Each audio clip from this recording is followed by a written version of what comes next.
The Air India flight from Ahmedabad to Gatwick Airport in London had more than 240 people on board. Police in the Indian city say it appears there are no survivors. There are also thought to be casualties on the ground, where it crashed onto a hostel for doctors at a medical college. A curfew for a second night in downtown Los Angeles has just ended after 6 days of protest against illegal immigration raids, which have spread to many other cities. In L.A., District Attorney Nathan Hochman warns rioters. There's a tremendous amount of video out there through social media and otherwise. We will know who you are, who engaged in this conduct. We will track you down. We will arrest you. We will prosecute you. President Trump posted on Truth Social, without the Marines and National Guard he sent, Los Angeles would be a crime scene like we haven't seen in years. But California Governor Gavin Newsom, a Democrat, calls the deployment illegal, making things worse. And today there's a court hearing on his lawsuit, asking that the National Guard troops federalized by President Trump be put back under his command. The DOJ has described that action by Governor Newsom, that legal action, as, quote, a crass political stunt. Fox's Jonathan Hunt in L.A. President Trump's again warned Iran They can't have a nuclear weapon. Very simple. This amid reports Israel could take action in Iran after the UN's atomic watchdog says Iran is in violation with continued uranium enrichment, with Iran saying it'll even build a new site to make more nuclear fuel. We just got a new inflation update. Wholesale prices rose slightly last month from April, 0.1%. The annual rate also increased a bit from 2.4 to 2.6%. America's listening to Fox News. 93 WIBC Mobile News. On the level, on the go. Back to leading the series. Sunny, 70 in downtown Indy. Will be in the mid-80s again for a high today. I'm Jarrett Lewis. Here's what's trending at 9:02.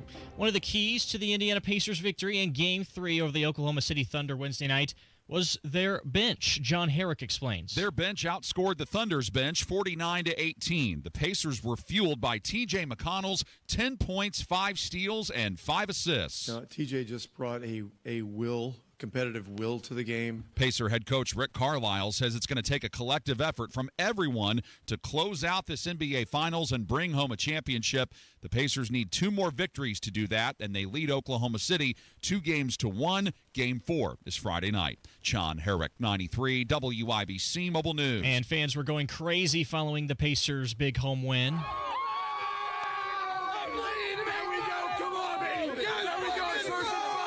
Gainbridge Fieldhouse will need that same energy for Game 4 tomorrow night. Tip-off is scheduled again for 8:30 Eastern Time. An Indianapolis man is heading to prison for more than a century on murder and attempted murder charges. Tony Miller Jr. shot and killed 30-year-old William Wilson on the far east side of Indianapolis in November 2022.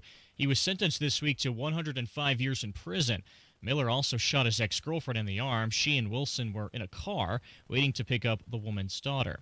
Indianapolis City County Council President Vop Osley says he has some regrets about what happened earlier this week. Users like Joe Hogsett. You are now done. Meanwhile, the Republican I am not done. Meanwhile, the Republican members of this council continue to use survivors and our stories as a political. That's Osley in a Monday night council meeting telling Lauren Roberts to wrap up her comments about how the city handled its investigation into Mayor Joe Hogsett and his deputy mayor Thomas Cook on sexual harassment claims. Osley had Roberts removed from the meeting. He says he could have handled the situation a lot better. The statewide average for gas today, $3.14 per gallon, according to Gas Buddy. A big jump compared to last week. In Indianapolis, we're at $3.12. The cheapest gas in the state is in Evansville at $2.87 a gallon. And today is the final day of mandatory minicamp for the Indianapolis Colts. Offensive coordinator Jim Bob Cooter says he likes what he has seen so far from quarterback Daniel Jones. Been a good start. We got a lot of work left to do, and he knows that, and we all know that. He's done a nice job of coming in and putting the work in, pairing, go sort of execute in practice. And quarterback Anthony Richardson has been at camp but has not been throwing due to his injured shoulder. Now with traffic, good morning, Matt Pear. All right, Jared, looking at northbound 65 slow before Raymond Street into the south split because of road construction. We were supposed to have a closure this weekend of southbound 65 from the south split down to 465. That has been postponed, so that will not give us trouble this weekend, as that road will stay open. Traffic sponsored by Rapid Radios. Rapid Radios are instant push-to-talk walkie-talkies offering national LTE coverage. For a limited time, go to rapidradios.com now. For 60 60% off and free UPS shipping and code radio and get an extra 5% off. I'm Matt Bear with traffic on the 5s. Follow us at WIBC Traffic. Turning 65, new to Medicare, or just moved? If you qualify for Medicare and Medicaid, a Humana Dual Eligible Special Needs Plan, a DSNP, may give you the extra benefits you're looking for. A DSNP helps cover things like prescriptions and checkups, but it also helps pay for essentials, too. With a Humana DSNP, you get $225 a month for eligible groceries, rent, utilities, and more. Plus, whatever you don't spend carries over to the next month. You may even get benefits like $0 copays on routine prescriptions, plus routine dental, vision, or hearing coverage. All of this could make a difference for your health and wallet. Learn more at GetHumana.com. Humana, a more human way to healthcare. Humana is a coordinated care HMO SNP plan with a Medicare contract and a contract with the Indiana Medicaid program. Enrollment in any Humana plan depends on contract renewal. Allowance amounts cannot be combined with other benefit allowances. Limitations and restrictions may apply. And now the forecast from the American Standard Cooling Weather Center. Looks like we'll start partly cloudy and a little hazy on Thursday morning, becoming mostly cloudy in the afternoon. High temperature around the mid-80s. Winds out of the south at 5 to 10 miles per hour. No chance of rain today. I'm Wish TV Storm Track 8 meteorologist Narsutis 493 WIBC. And I'm Jarrett Lewis on the level, on the go, and on WIBC.com. Time for Kendall and Casey. You're listening to Rob Kendall. When we talk about sending money somewhere, we're talking about printing the money because we have no money. And Casey Daniels. My government would never lie to me, would they? On 93 WIBC. You know, Case. Yeah. And look, Rob. I'm no expert here, and maybe I'm just making assumptions. What's that? But you would think that if you had been in a public office for what is it? It is 2025? Is that where we're at now? Correct. June 12th, 2025. If you had been in a public office 907 for 13 years, and you had apparently been so professional and dignified and respected amongst your peers that you had risen to the highest possible level inside of the elected office to which you hold, you would think after 13 years of doing that job, you would know how to run a meeting. You'd be pretty good at it. You'd think you'd have it. Do you think he has the 35-minute rule? I'm not aware of the 35-minute rule. I said no meeting should last longer than 35 minutes. Oh, boy, howdy. If it goes longer than 35 minutes, you are repeating yourself. But what I wouldn't have given for that rule when I was involved in the system. That was always my rule. I mean, that's fair, right? Go ahead and use that. If you have been the president of the Indianapolis City County Council for 7 years, and you've been in the public office for 13 years, right? It would be a reasonable expectation that there's nothing new under the sun. You know how to run a meeting. You know how to run a meeting when people talk long. You should know how to judge. Is this person relevant or germane to the discussion at hand? Should I provide some discretion and allow this person to carry on for an additional 30 seconds or 1 minute or whatever it is? You would think you would have that skill set at this point. Apparently not. So the Indianapolis City County Council president, he expressed regret over his handling of Monday night's meeting. This where he ordered the removal of Lauren Roberts. And he admitted that he failed to show proper sensitivity. Maybe, Rob. He'd just never been in that position before, so it took him by surprise. No, that's absolutely not true. So Bob Osley is his name. He is rumored to be one of the front runners to replace Drinky McGee. 27 is the next mayor's race, or maybe there'll be an appointed mayor before then. Who knows? I don't know. The point is, though, and it was widely, holy smokes, this is the first time I have seen the U.S. Open, by the way. Oh, no. This is the first. Here we it go. didn't even dawn on me. We had We had so much going. This is how crazy and chaotic the political world around us is. I just looked up. Carl left this there for me. No. You did put that it there seconds ago. Nathan did that. Oh my gosh, gold star for you. And this is the first time, because there's been so much going on, that I have even seen Oakmont for the 2025. Well, now I got to focus on you, and I got to focus on this. All right.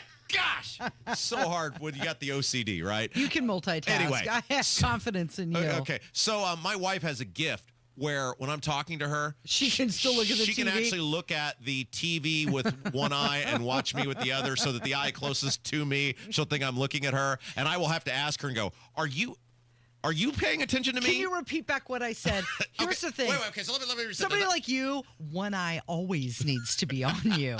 Okay, so, this is so hard. Okay, all right, I'm going to take a go of this. All right, okay, for those of you on the YouTube chat, you can see I'm doing this with blinders. La, la, la. Change the channel, Fucking Dumb and Dumber. Okay, so Bob Osley knows there's nothing that's happening in Indianapolis City County government that he's not fully aware of, that he doesn't have some seal of approval on going forward. Because technically, the City County Council is actually more powerful than the mayor because they control the money. It sounds very similar to the legislature and the governor. That's absolutely correct, right? Yeah. He is the equivalent of Bray, or one of the Flanders boys, Bray or Houston.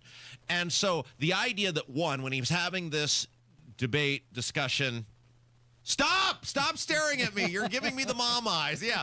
The idea that he was having this debate or discussion, that was going to have this debate or discussion on paying for this report, right? The Fisher Phillips report about Thomas Carl Cook, Joe Hogsett's involvement in potentially covering up the Thomas Carl Cook sexual impropriety allegations.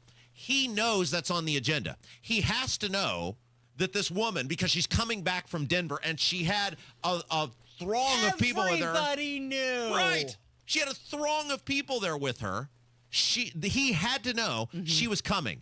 And she had to know, or he had to know, how he was going to deal with that, because she was going to go along. He had to know she was not going to abide by the 2 minutes. And the fact that there was not some plan in place shows how poorly this city is run, because they can't even run a meeting effectively. Well, I think they did have a plan in place, and the plan seemed to be that they were going to try and cut her off and not let her speak. Well, that's the other side. And now they're doing the apology tour. That's the other side of it, Casey, which the other logical conclusion is, because if you, the benefit of the doubt would be that he just is running a horrible meeting. The reality of it is, in all likelihood, he was going to show who was boss. That's right. Yeah. They were not going to take her bull crap, and he got marching orders, by the way, on that. And do you want to take 2 guesses on who that came from? Right? Right. He got marching orders from the tippy top. Drinksky McGee and his merry band of misfits said, "You are not," because it's clear based on the fact that only 3 people in the elected office have called for this guy's resignation. Yeah. You got Jesse Brown, Bain, and then there's one other Democrat. I forget the guy's name. 3 of them. 3 out of, 25? Yeah. Look at what this guy did. The text messages alone to Ellert. And so he got marching orders. You are not going to let her embarrass us? Well, and now there's been another one that has come out. A 5th person to accuse Hogsett of fostering a hostile work environment. Adams McBride, she said she experienced harassment as recently as 24, despite the mayor's claims of reform. So now Osley came out with this statement, basically doing a fall on the sword. I handled it wrong. Right. Like, this is such a big deal. You can't handle that wrong.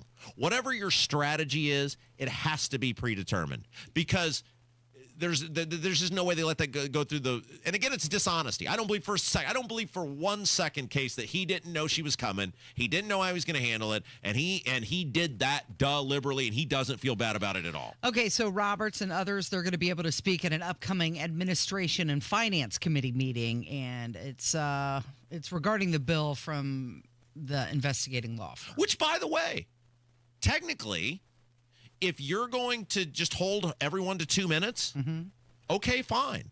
I don't agree with that, but then nobody ever goes over ever again. Nobody ever goes over ever again, and you don't get to then say you care about this woman and her story, which, okay, if that's your angle, if your angle is we've heard enough out of her and we're done with her and her blabbermouth bozo friends or whatever, right, then just say it out loud. Because if you're not going to give her the time to finish, when you know she is intricately involved in the topic at hand, and you know the trauma that she claims to have experienced, and you've seen all the evidence, Vop, the City County Council has seen all the evidence, either you believe her or you don't, then just say it out loud. We're done with you. We've had enough of you. We're tired of hearing about you. Take the circus behind you and get out of here, right? But it has to be one or the other. It has to be one or the other. There's no way he didn't know what he was going to do walking in that meeting. So yesterday, the House voted to advance the first round of DOGE cuts, and Rand Paul has been uninvited to something. We have to talk about that coming up. It is Kendall and Casey. It's 93 WIBC. When you wake up, you understand this is about money. 1,000%. They started this. When you work. As long as the category was all Bruce Springsteen all the time. I told you I think I could win a game of Jeopardy. I could not go on a run. When you drive home. Is it time to try something new, you think? Because it hasn't worked, and maybe try something new. Traffic when you need it. Stopped on 465 again. And updates all the time. I'm Ryan Hedrick on the level, on the go. Stay in the know wherever you go with 93 WIBC. Have you ever checked your Social Security statement to see how much money you'll get in retirement? Guess what? This number could be a lot less or a lot more than the number on your statement. It's Hammer and Nigel, and you could discover how you could get every penny that's rightfully yours with a free Social Security analysis from Bill Demery, your retirement guy here in Indy. We trust Bill, and you can too. So if you have saved more than $200,000 but have not yet filed for Social Security, schedule that free analysis right now by calling Bill Demery. 317-648-5120. This free analysis takes the guesswork out of filing for your benefits, and most importantly, it could help you get every penny that's rightfully yours. Free analysis. Bill Demery. 317-648-5120. That's 317-648-5120. I'm still going for it, even with higher stroke risk from atrial fibrillation and a regular heartbeat not caused by a heart valve problem. Over a 3-year study, Eliquis apixaban tablets reduce stroke risk better than warfarin, and over 97% of Eliquis patients did not experience a stroke. A first stroke occurred in 2.9% of warfarin patients versus 2.3% of Eliquis patients. Don't stop taking prescription Eliquis without asking your doctor. It may increase your stroke risk. Eliquis can cause serious and, in rare cases, fatal bleeding. Don't take Eliquis if you have an artificial heart valve, abnormal bleeding, or antiphospholipid syndrome. While taking, you may bruise more easily or take longer for bleeding to stop. A spinal injection while on Eliquis increases risk of blood clots, which may cause paralysis, the inability to move. Get medical help right away for unexpected bleeding, unusual bruising, or tingling, numbness, or muscle weakness. Medications such as aspirin products, NSAIDs, SSRIs, SNRIs, and blood thinners may increase bleeding risk. Tell your doctor about all planned medical or dental procedures. Learn more at Eliquis.com or call 1-855-ELIQUIS. Hey, Wings Etc. fans, guess what? June 9th through 15th is Wings Schooner Madness. We're rolling back prices on award-winning wings and big ice cold schooners to just 59 cents for wings and $5 for domestic schooners. Dine in only. Mark your calendars for June 9th through 15th and get great deals on wings and domestic schooners when you dine in for Wings Schooner Madness. June 9th through 15th, only at your local Wings Etc. Wings Etc. Grill and Pub with 15 Central Indiana locations. Online at wingsetc.com. When you golf in Missouri, the courses are so close, you'll spend more time on the fairway than the freeway. After the back nine, enjoy world-class dining and distilleries, shops, spas, museums, and more. Find your new golf MO at visitmo.com. Did you see what these dirty, rotten scoundrels did in this building? You're going to have to be more specific than that. Who are dirty, rotten scoundrels? We only have one television. Oh, my God. Let me say this out loud. WIBC. Mm-hmm. A radio station?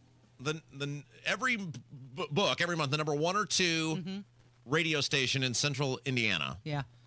On a number 1 rated radio show, which we are every month. Mm-hmm. And we're a news talk station. Mm-hmm. Like, we break news.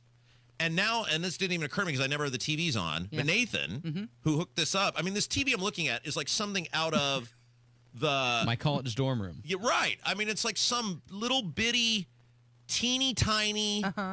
It's Kendall Casey show, by the way. I'm Rob. That's Casey. This teeny tiny thing from the mid-2000s where you thought was super cool. The picture, it's not even HD. I was going to say, it's not HD. We're watching sort of standard definition here because it's definitely not a smart TV. It's blurry. You can't even, I mean, I can see because I know all these guys, but Nathan was like, who is that? And he's closer than I am. I had my face, it was like being a child in the 1980s. I had my face pressed up to the screen to be able to see these people. And I was like, Nathan, can you turn? We have 2 other TVs that are closer to me. That way I can look right past Casey and she'll never know it. Right. And I said, can you just turn one of these 2 TVs on? That will be much better. He goes, they don't work anymore.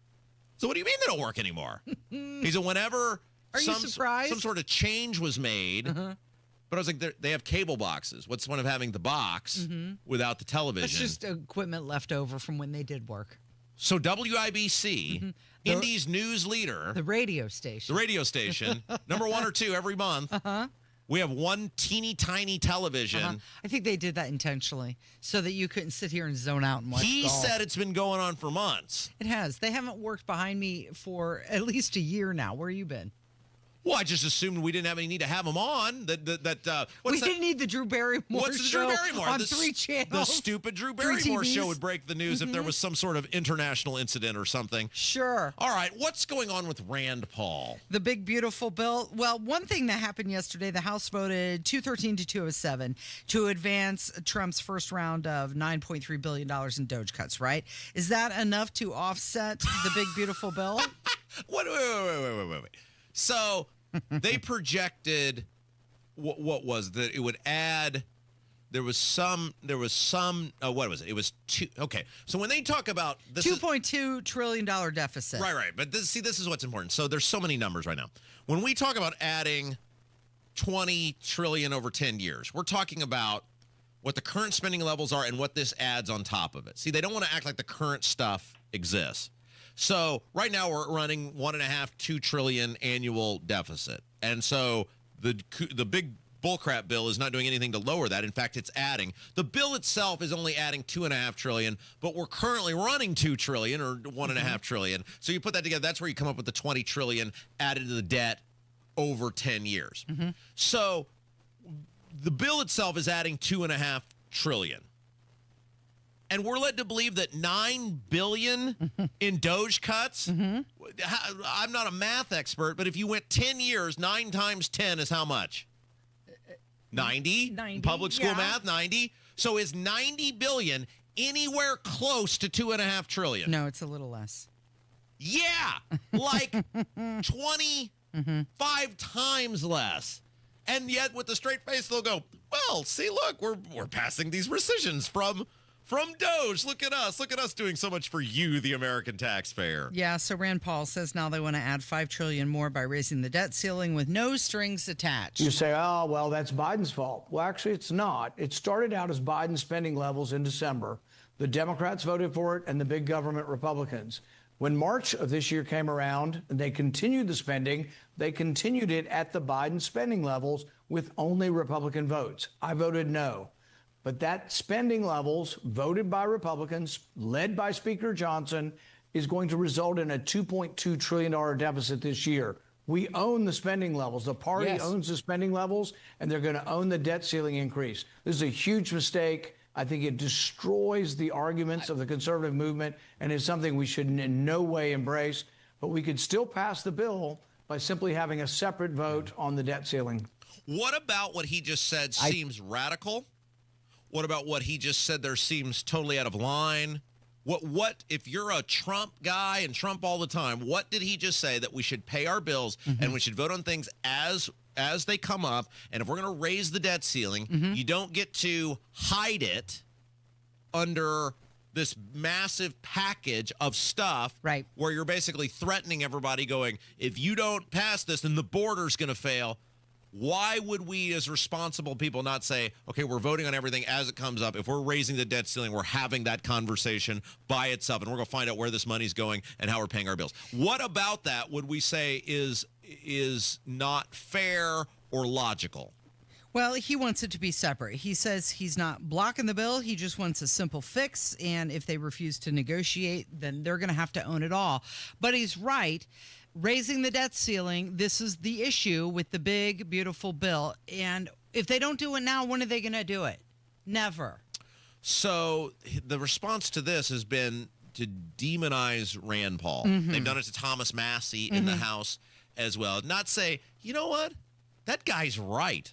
We are totally out of control in this country on how we're spending money and how we're running our government, and we've got to have a really frank conversation with each other about what we're doing and who we're saddling with this debt. I mean, we're professional dine and dashers. All of these people who voted for this bill, and all of these people like Spendingberg, Duke of Spendingberg, Todd Young, and Banks, and these people, they're professional dine and dashers.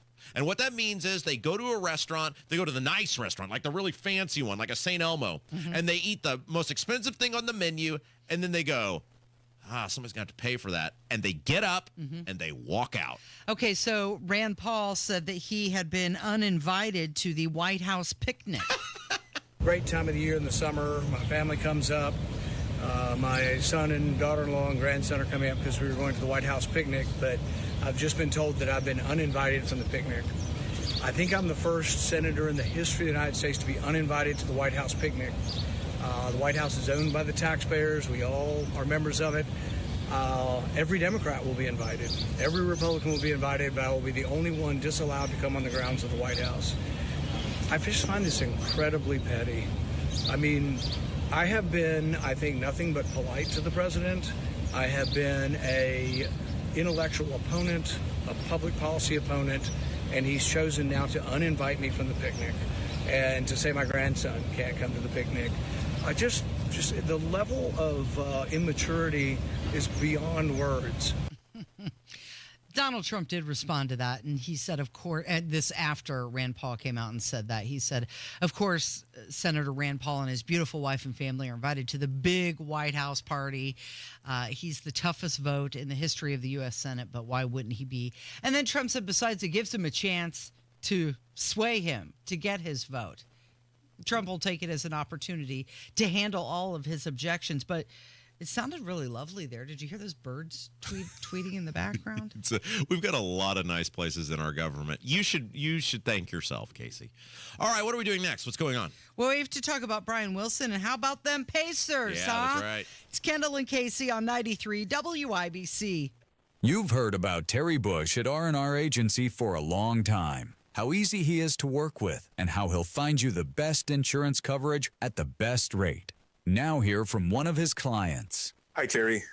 Just wanted to touch base with you and let you know I got your email yesterday, and just wanted to say thank you for all of your help. This has been one of the easiest things that I've done in transitioning to my new job. So of all the things that have been going on lately, you've made this quite easy. So I do appreciate all your help, and thank you again. Terry has been helping people for over 35 years. If you're retiring early, self-employed, or need small group insurance, call 317-563-0868. That's 317-563-0868. Or go to rragency.org. rragency.org. As always, God bless America. Peace through strength and common sense government. Texting enrolls you into recurring automated text messages. Consent not required to purchase. Message and data rates may apply. Hey, Dan, haven't seen you around the gym for a while. Yeah, I've really fallen off. Since I turned 40, I just don't get the results I used to get. Could it be lower testosterone? Lower T. Happens to most guys after 40. I was in the same boat until I started using Nugenix Total T2. Total T2, the new one I've seen on TV. Yep, it's the next generation testosterone booster for both free and total testosterone. It's packed with even more man-boosting power, sending nitric oxide levels skyrocketing in just 3 hours. It actually works? I feel like I'm in my 20s again. I've got more energy, better results in the gym, and things are even better in the bedroom. Send them a text and get a complimentary bottle. Text now for your complimentary bottle of Nugenix Total T2, the #1 testosterone brand at GNC. Plus, text now and we'll include a bottle of Nugenix Thermo X, our most powerful fat incinerator ever, absolutely free. Text TEAR to 369369. That's TEAR to 369369. TEAR to 369369. These statements have not been evaluated by the FDA. This product is not intended to diagnose, treat, cure, or prevent any disease.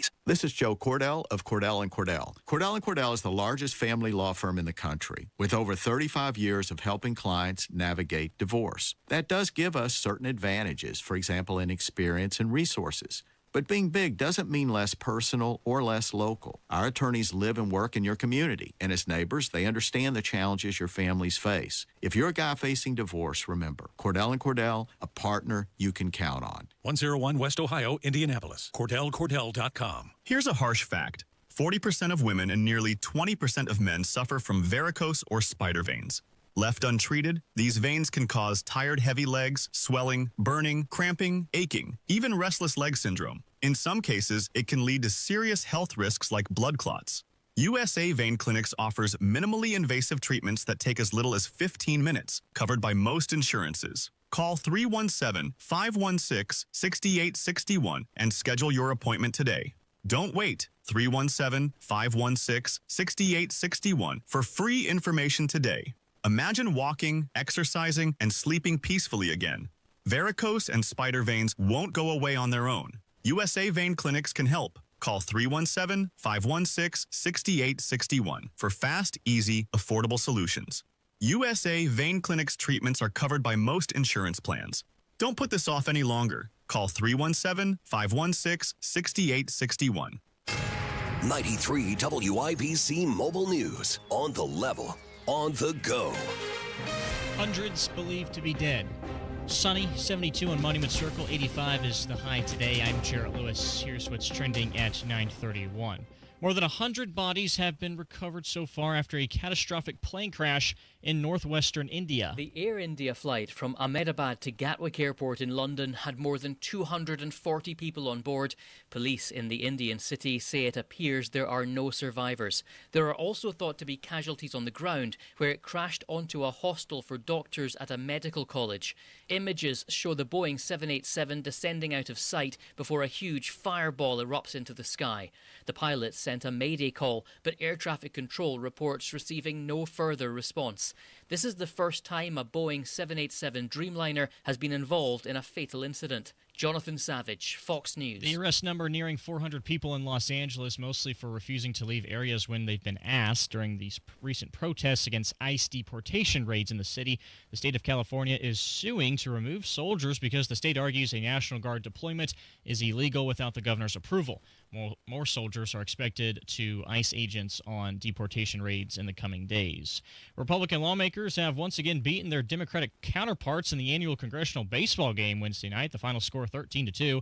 Republicans improved their record against Democrats 38 games to 23 ever since the House started keeping records of the game. And now your opening bell report on 93 WIBC, brought to you by Absolute Wealth Management. The Dow is down 150 points to 42,865. The S&P 500 also down 15 points to 6,022. And the NASDAQ in the red, down 50 points to 21,860. I'm Jarrett Lewis on The Level, on the go, and on WIBC.com. Without an Advent clinic nearby, people suffering needlessly from chronic nasal congestion and sinus infections would be stuck with either Band-Aid or sledgehammer solutions. Band-Aids are pills or nasal sprays, and they're not true solutions. Surgery is a sledgehammer, and that's what we're trying to avoid. Because most people don't need surgery for nose and sinus issues, nor do they want a 14-day recovery. Our unique Advent approach can, in 20 minutes in our office, open your blocked nose for good, with only 1-day recovery. I'm Advent founder Dr. Kandula. Outside of Advent's four walls, invasive surgery is what they'll recommend. But here you will find effective and convenient in-office solutions to help you stop the need for Band-Aids and avoid the sledgehammer. Go to adventknows.com to schedule your appointment, because Advent knows when you breathe well, you live better. AdventKnows.com. Most insurance accepted. You're listening to the Kendall and Casey Show on 93 WIBC. I fixed it. Are you happy now? I fixed the television. I know. You're so smart. You just started pressing buttons on the remote, and now you've got golf on 3 TVs. They said it couldn't be done, and now I'm not paying attention to you at all. I know. My eyes were right here. Nigel sent me a text during our last segment. He's like, hit all on the remote. I'm like, there's no all button. Mm-hmm. So what did I do? I just started pressing buttons. Mm-hmm. And Carl's like, Tony's producer was like, that is not going to work. And I said, well, it's worth a shot. Right. And I just kept hitting buttons. Mm-hmm. And then it worked. And then it worked. And now it's on. Look, and are these TVs better than that other one? It's infinitely better. Oh, you've got one TV. Yeah, it's only one of the TVs. I thought you... But that's more than enough. I can ignore you with one television That perfectly. is a much clearer picture, isn't it? Yeah. It's like something out of this century. Mm-hmm. You can see exactly. So what's going on with your big U.S. Open I'm a little golf torn tournament? right now because J.J. Spawn is winning the U.S. Open. And the story that we tell is when I proposed to my wife to get married, I knew I was going to do it, but I wanted to wait until the golf tournament of the day was over with. I didn't want to, distract myself. Sure. And I had bet on J.J. Spawn, and he won. And so afterwards, I told her once I asked, and she said yes. I said, well, you're very lucky that J.J. Spawn won because I decided if I lost that bet, I wasn't going to ask you. Oh, nice. So he's winning. So I have a kinship to J.J. Spawn, but I didn't bet on him, so I hope he fails.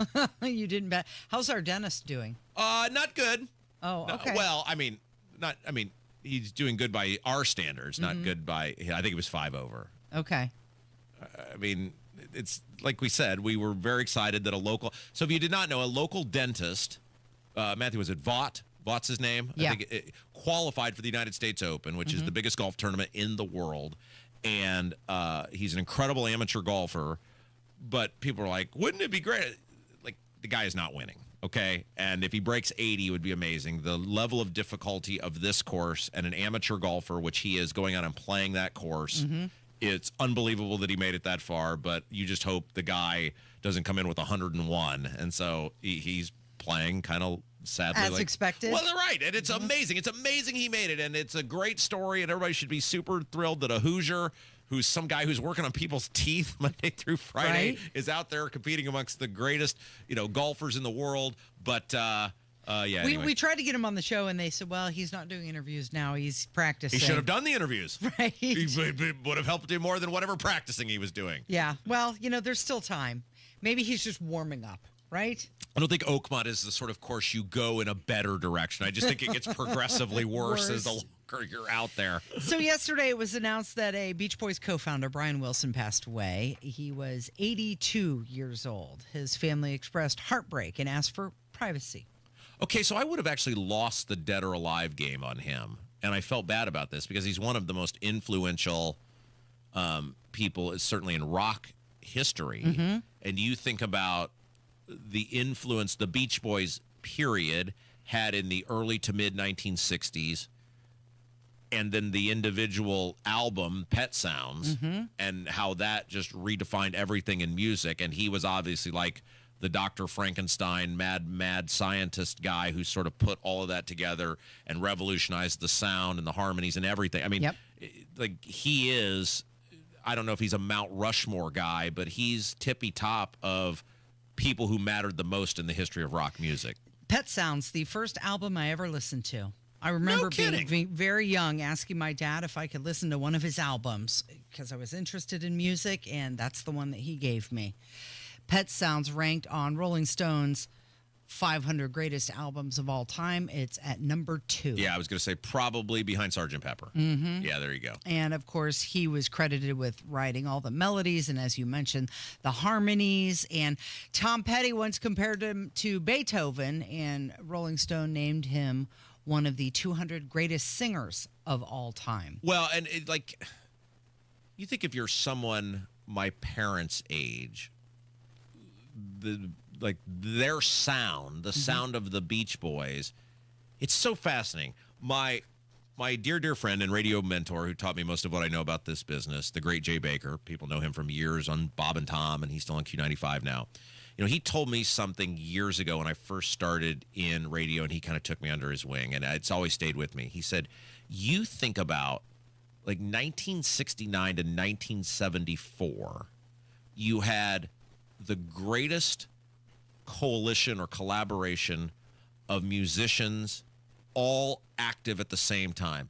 Everybody from the Beatles to the Rolling Stones to Jimi Hendrix to Led Zeppelin to early guys like even Bruce Springsteen. I mean, all of these guys from 1969 to 1974, you can look at and go, they were all active during this period.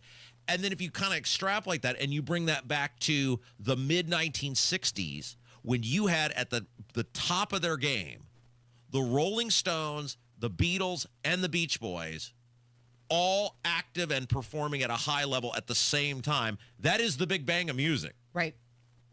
God said bang, it happened, right? Right. And people still go back to that music today. So Brian Wilson said that he wrote happy songs to escape his inner torment. And that sounds like my radio career. he took on the politicians to escape his inner torment. Yeah. And he is a guy. I think most people who are at all involved in or follow music know and there's so many people in the music industry like this, that incredibly talented, a guy who was given such a gift by the Lord and squandered much of it on his inability to get his personal issues in check and missed years of prime recording, songwriting, because he simply was incapable of leaving his house and in many cases even being around people. And it's a horrible story. Yeah, I mean, he suffered a lot of mental health issues, and he was plagued by voices in his head and depression and a lot of drug use as well. He did have a recovery at some point in his life, and he said it was because of walking and diet is what really helped him. And I think I'm not to in any way associate what we do here each day with some sort of superstardom or fame or anything.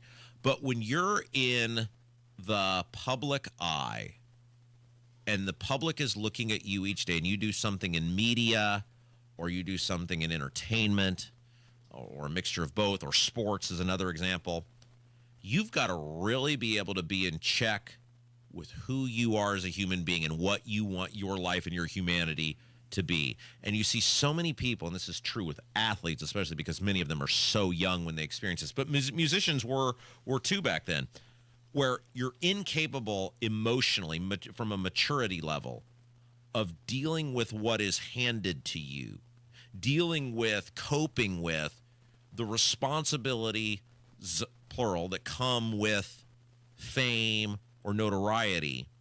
And that's why I think so many of them met such tumultuous times, or ends in some cases, is because you have this gift, you have this thing, this ability to connect to people.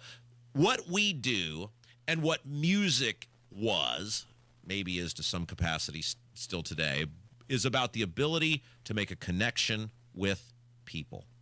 People listen to us because, one, we're entertaining, but we say things and they go, that's how I feel. That's how I think about that. Why don't I hear that anywhere else? Why do they say it and nobody else says it? I'm not alone. I can tune into them because they view it the way I do. It's like me out there. It's the same thing with music. So much of music, like your memories of it. The first album I listened to was that. And thank God it was awesome, because if it had sucked, you'd have been like, well, that's terrible. But you kept coming back for more. Dad knew. And right. And it launched a career for you that would span your life of music radio, right? Because of the impact of that. And so did you ever meet Brian Wilson? No. Did he ever know you? No. But so much of what music and what music gives to us is this connectivity with people who you will never meet or never know, but you give them something, and that something is a sense of connection. Yeah, and it definitely helps you mark the time. I mean, I can picture myself in the basement with the big turntable and the Pet Sounds album and putting that platter on and listening. Yeah. And just looking at the cover of the album over and over again. Have you found this as you've gotten older, that you're surprised at the things you remember and the things you don't? Yeah. I mean, I think a lot of it's triggered, Sure. Like, I probably wouldn't have thought about that memory in a long time. But the impact of certain things, clearly that your mind took a photograph of that moment. Like in my mind, when I think of these things, they're photographs. Like it's a still moment in time. It's not a whole event. It's a photograph of a thing, and then the thing is housed inside the photograph, if that makes sense. And so for some reason, and I think this is a gift from God, that God sort of does know what we're going to do and what we're going to be.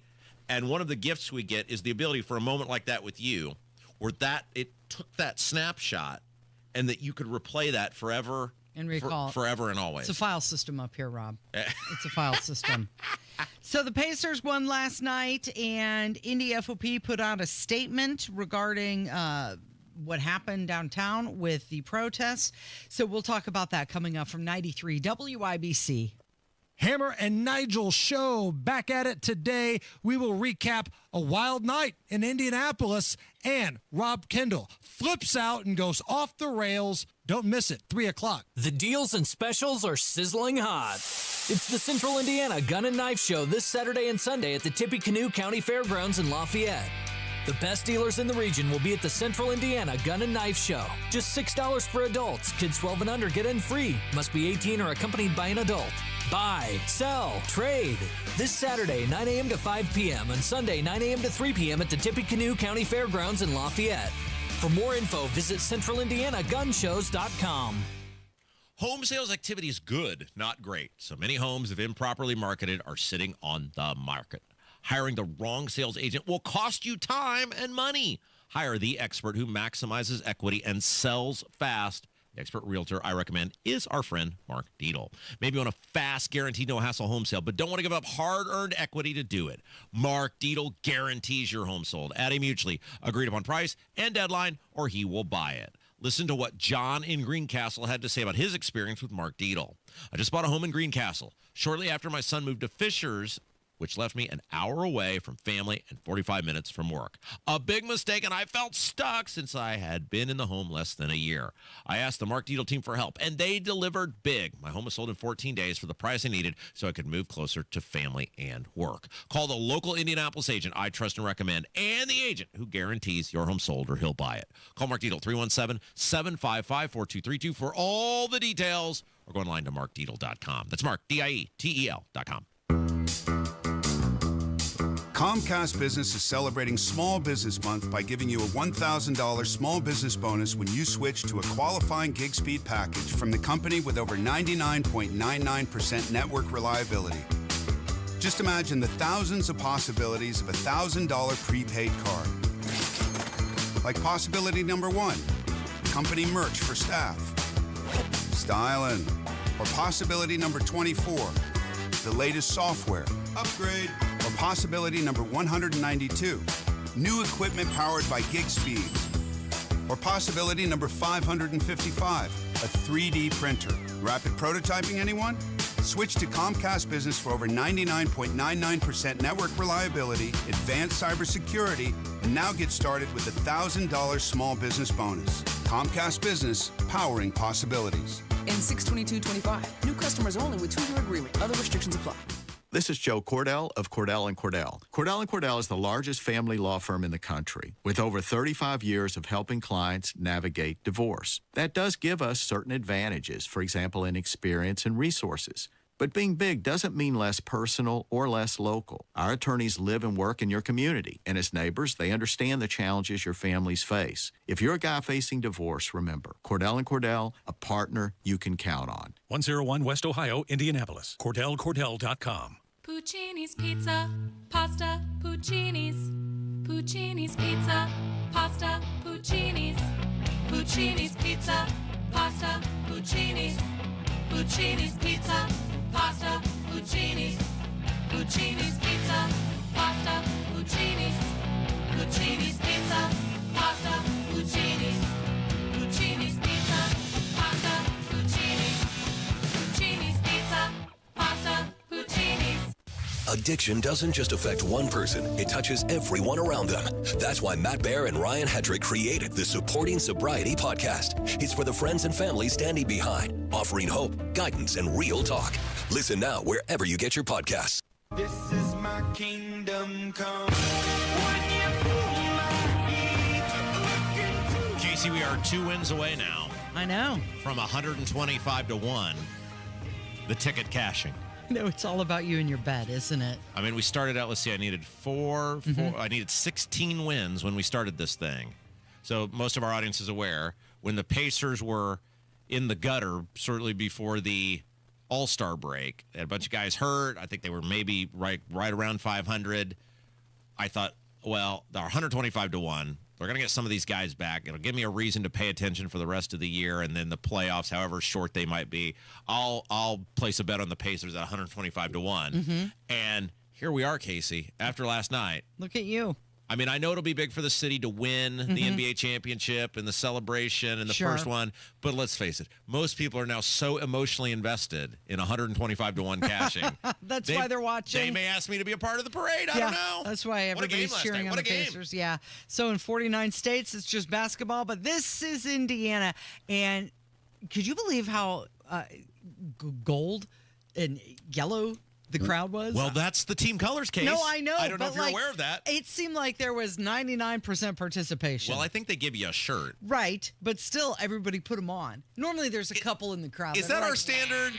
Well, now we're impressed people participated in the thing they paid massive amounts of money to go to, and they wore the free shirt we gave them. That's where we're at in our society. I can't. That's such a mom move by you. I'm so happy that everyone participated in the gold shirt giveaway. They all did the thing. So the Pacers now lead the NBA Finals 2-1. And 116-107. Were you worried? Did you stay up and watch it? Yes. Okay, good for you. Now, what I did, and here's how invested I am in this. I had watched the last couple games not at my old man's house, which is where all the good luck had been. And last night I said, okay, I'm taking the long journey and all the time it took to get there, but I got across the lawn and to my old man's house, and I watched the game there. And he bailed on me with a quarter to go. He goes, all right, I'm going to bed. Really? So I had to sit down there by myself. I can't believe a grown man. I can't believe you didn't yell at him. Think about how pathetic. Because when I try to leave you in the middle of a game, you blame everything on me. Well, what was I going to do? Scream at him? It's his house. Think about how pathetic that is. I, a 40-year-old grown man, sitting in his father's living room, screaming at a television by myself. And then I get home and my wife, did your friends win the game? Your friends. Yes, our friends won the game. Yes, they did. Yes, they did. Tyrese Halliburton had 22 points, 9 rebounds, 11 assists, and Mathurin 27 points. So what's the appropriate nickname for Tyrese Halliburton? Good. Really good. I've seen a few different versions try and take off. Don't ask Twitter. Yeah, well, that's what I'm saying. No, there's a couple different options that have been floated out there. Yeah, no. You can't do that. You've I mean, look, the Pacers, the executive staff of the Pacers, and they struggled with this for a long time. And Nathan, I know you're a sports guy, not to do some in-depth sports analysis here, but it is really hard.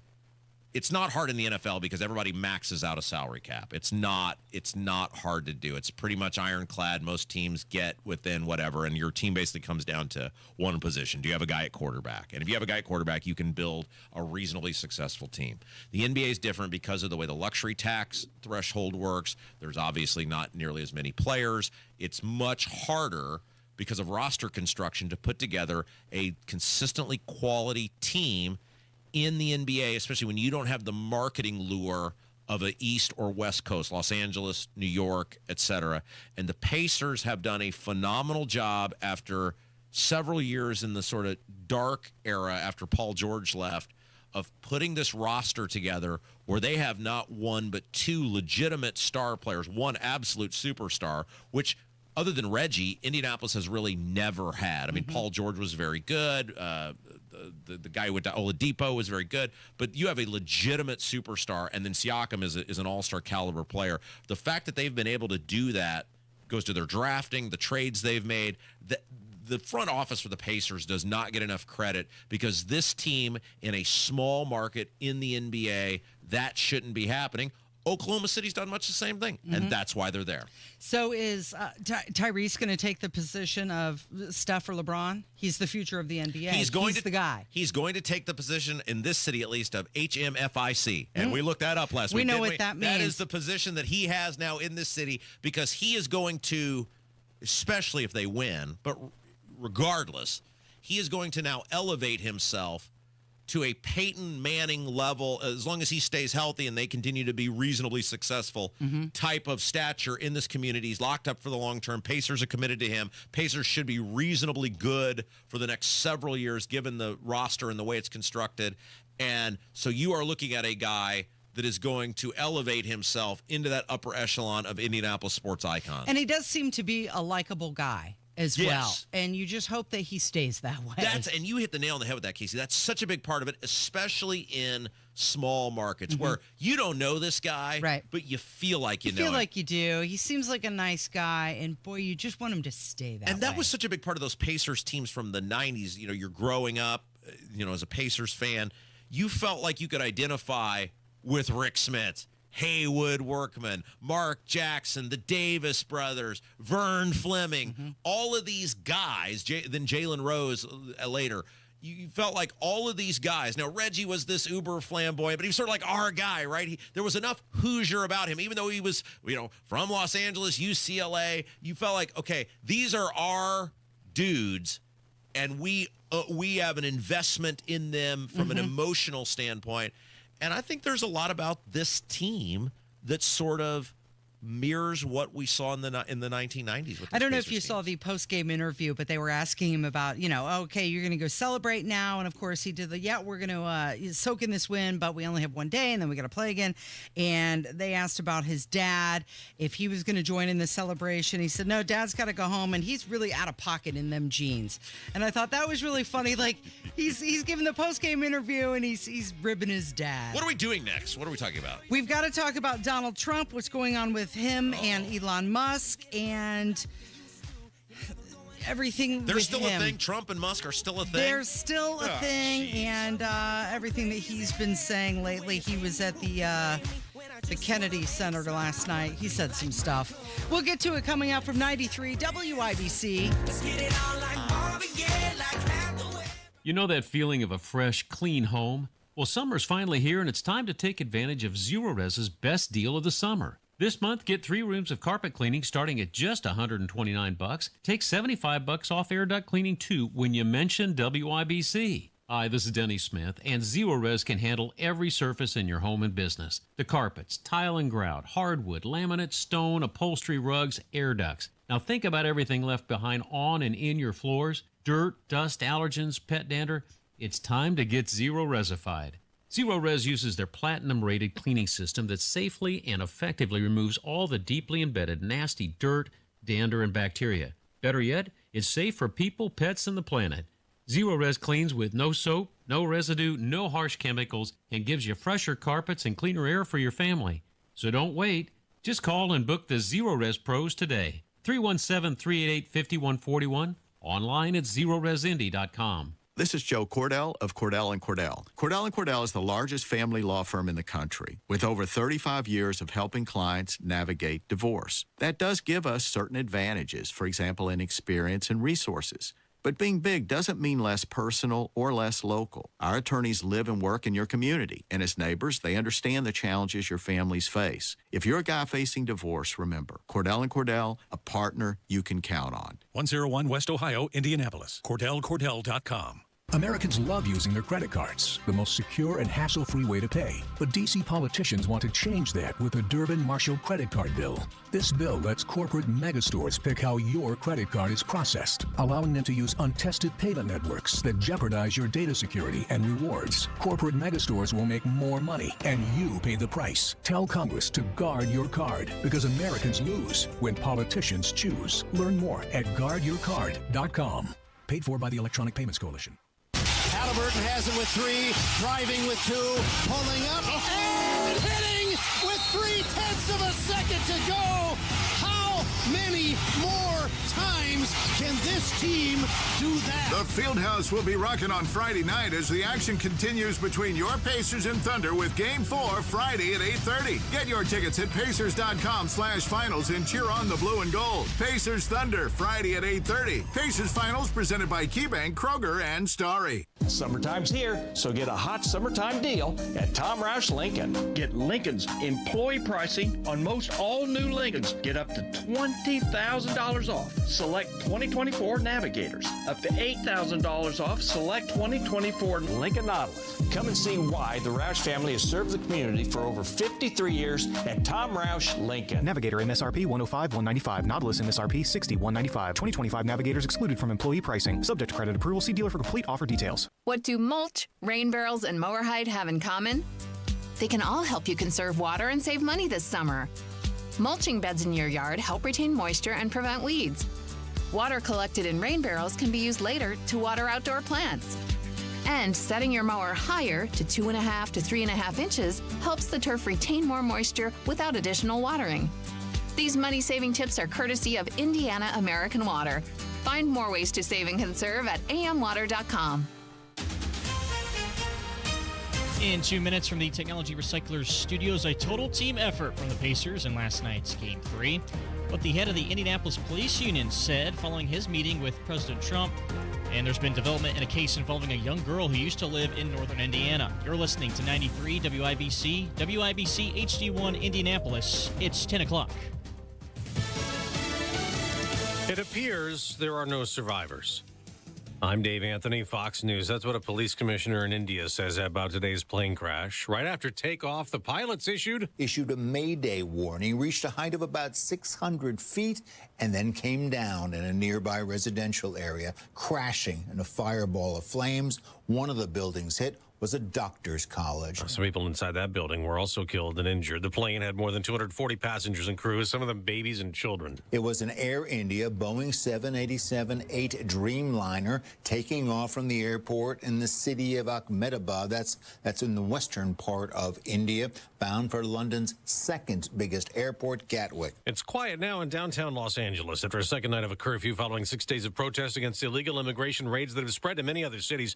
President Trump insists his deployment calmed things in L.A. If we weren't there, if we didn't bring in the National Guard and the Marines, you would probably have a city that was burning to the ground. But California Governor Gavin Newsom, a Democrat, says that deployment's illegal. It's made things worse and is challenging it into court. There's a hearing later today. Governor Newsom argues the president is turning the U.S. military against American citizens. Lawyers for the DOJ say the motion prevents the president from exercising his constitutional power. Fox's Kristen Goodwin. Iran's nuclear watchdog is sounding the alarm as fears grow that Iran's trying to build weapons. This is the first time in 20 years that the International Atomic Energy Agency has censured Iran for non-compliance, and it comes at a time when tension over Iran's nuclear ambitions is running high.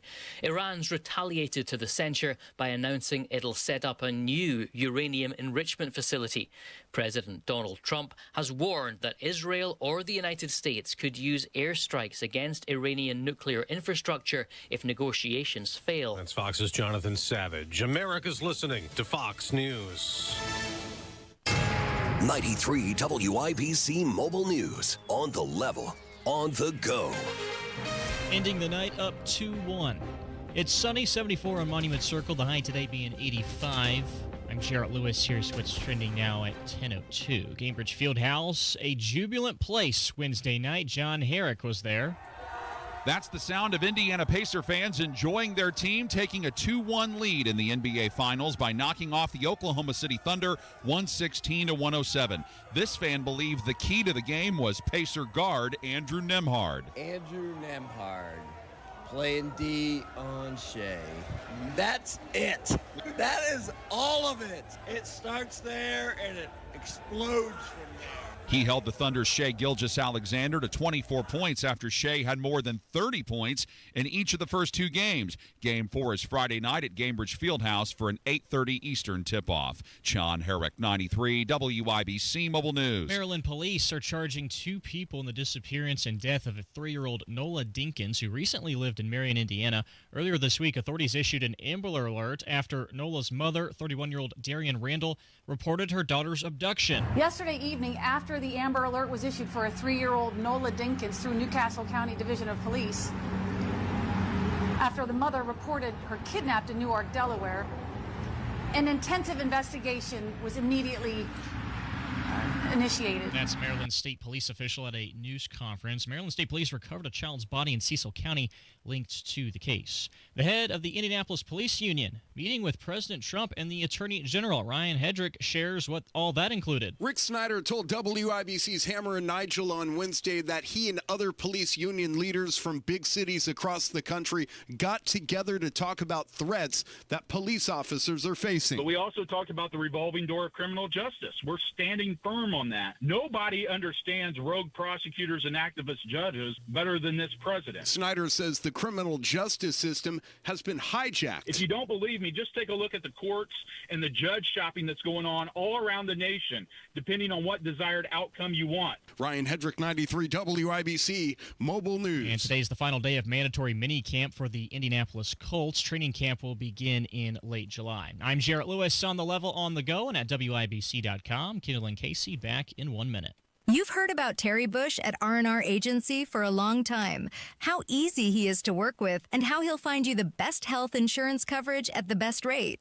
Now hear from one of his clients. Hi, Terry.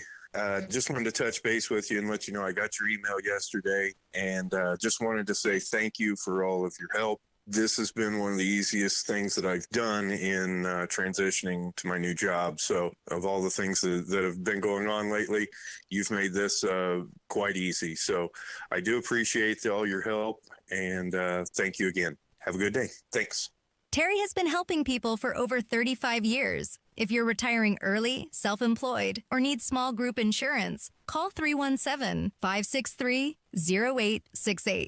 That's 317-563-0868, or go to rragency.org. rragency.org. As always, God bless America, peace through strength, and common sense government. You're listening to Rob Kendall. When we talk about sending money somewhere, we're talking about printing the money because we have no money. And Casey Daniels. My government would never lie to me, would they? On 93 WIBC. So there's still stuff going on with Elon Musk and Donald Trump? Yeah, apparently. Still? It's being reported that Elon Musk called Donald Trump, and the call, of course, after their online war that they were having. Yeah. And then yesterday, Elon expressed some regret. He tweeted out on X that I regret some of my posts about President Trump last week. They went too far. Like what went too far? I mean, I guess if you don't really believe he was in the Epstein files, that probably went too far. Well, he was... I mean, it started because he was expressing concern about the big beautiful bill's lack of spending cuts. Right. What went too far with that? It's a giant legalized vote buying giveaway that's going to crush future generations to pay, and it's going to make everything more expensive, and further complicate the tax code and make government bigger and less efficient.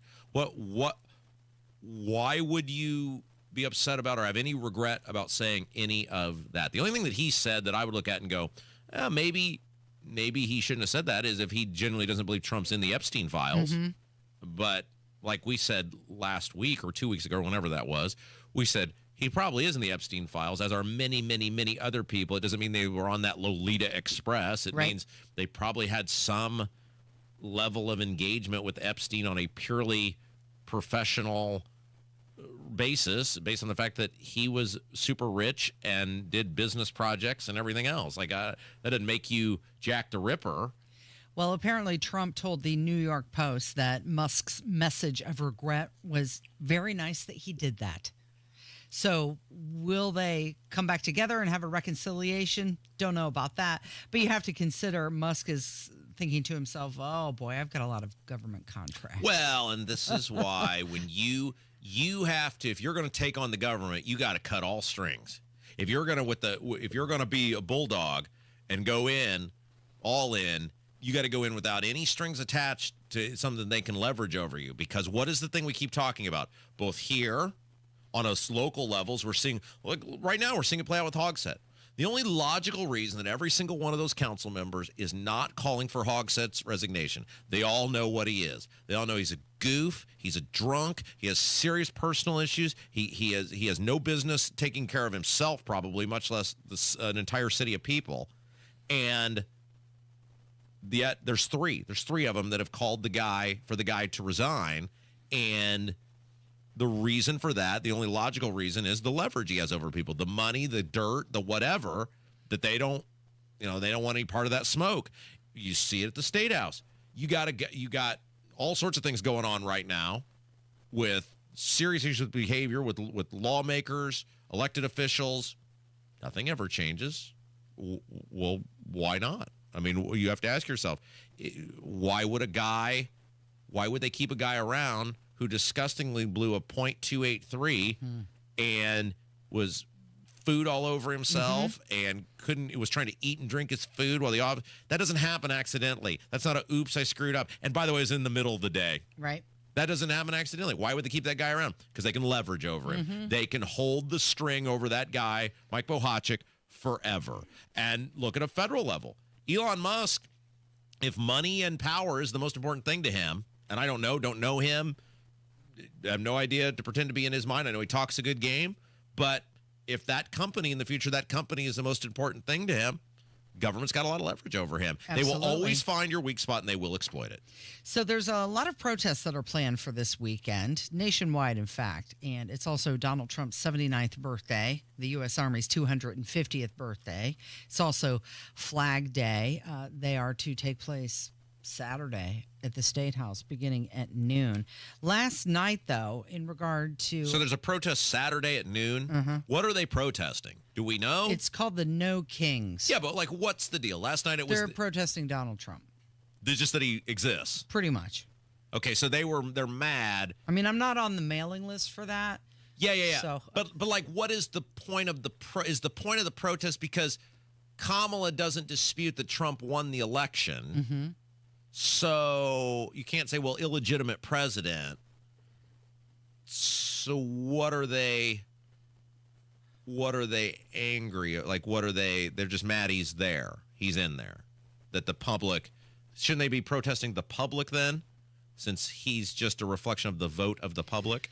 I believe one of the things that they're protesting is the parade that is planned in Washington, D.C. They're calling it costly, wasteful, and un-American. Oh, now the maniac left is concerned. I saw this the other day about how much they know, like, how much it's going to cost for Trump to send the Marines into Los Angeles. And it's like, oh, now the media is concerned about the cost of things. During Biden, no, boy, howdy. We'll figure that out later. But when it's Trump, well, we know to the penny what everything. We're led to believe that the maniac Antifa-like people are sitting around going, I'm very concerned about the cost of this parade. One of the things that's happening is that Reagan-Washington National Airport will be closed because of this military parade and celebration.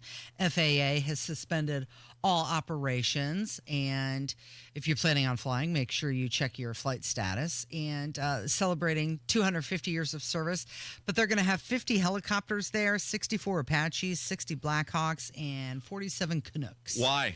For this parade. This is my question: is why? We have no money. And why it's are we doing this? one of the things that Trump has wanted to do. He didn't even want to do this in 2017, and it got canceled because of the cost.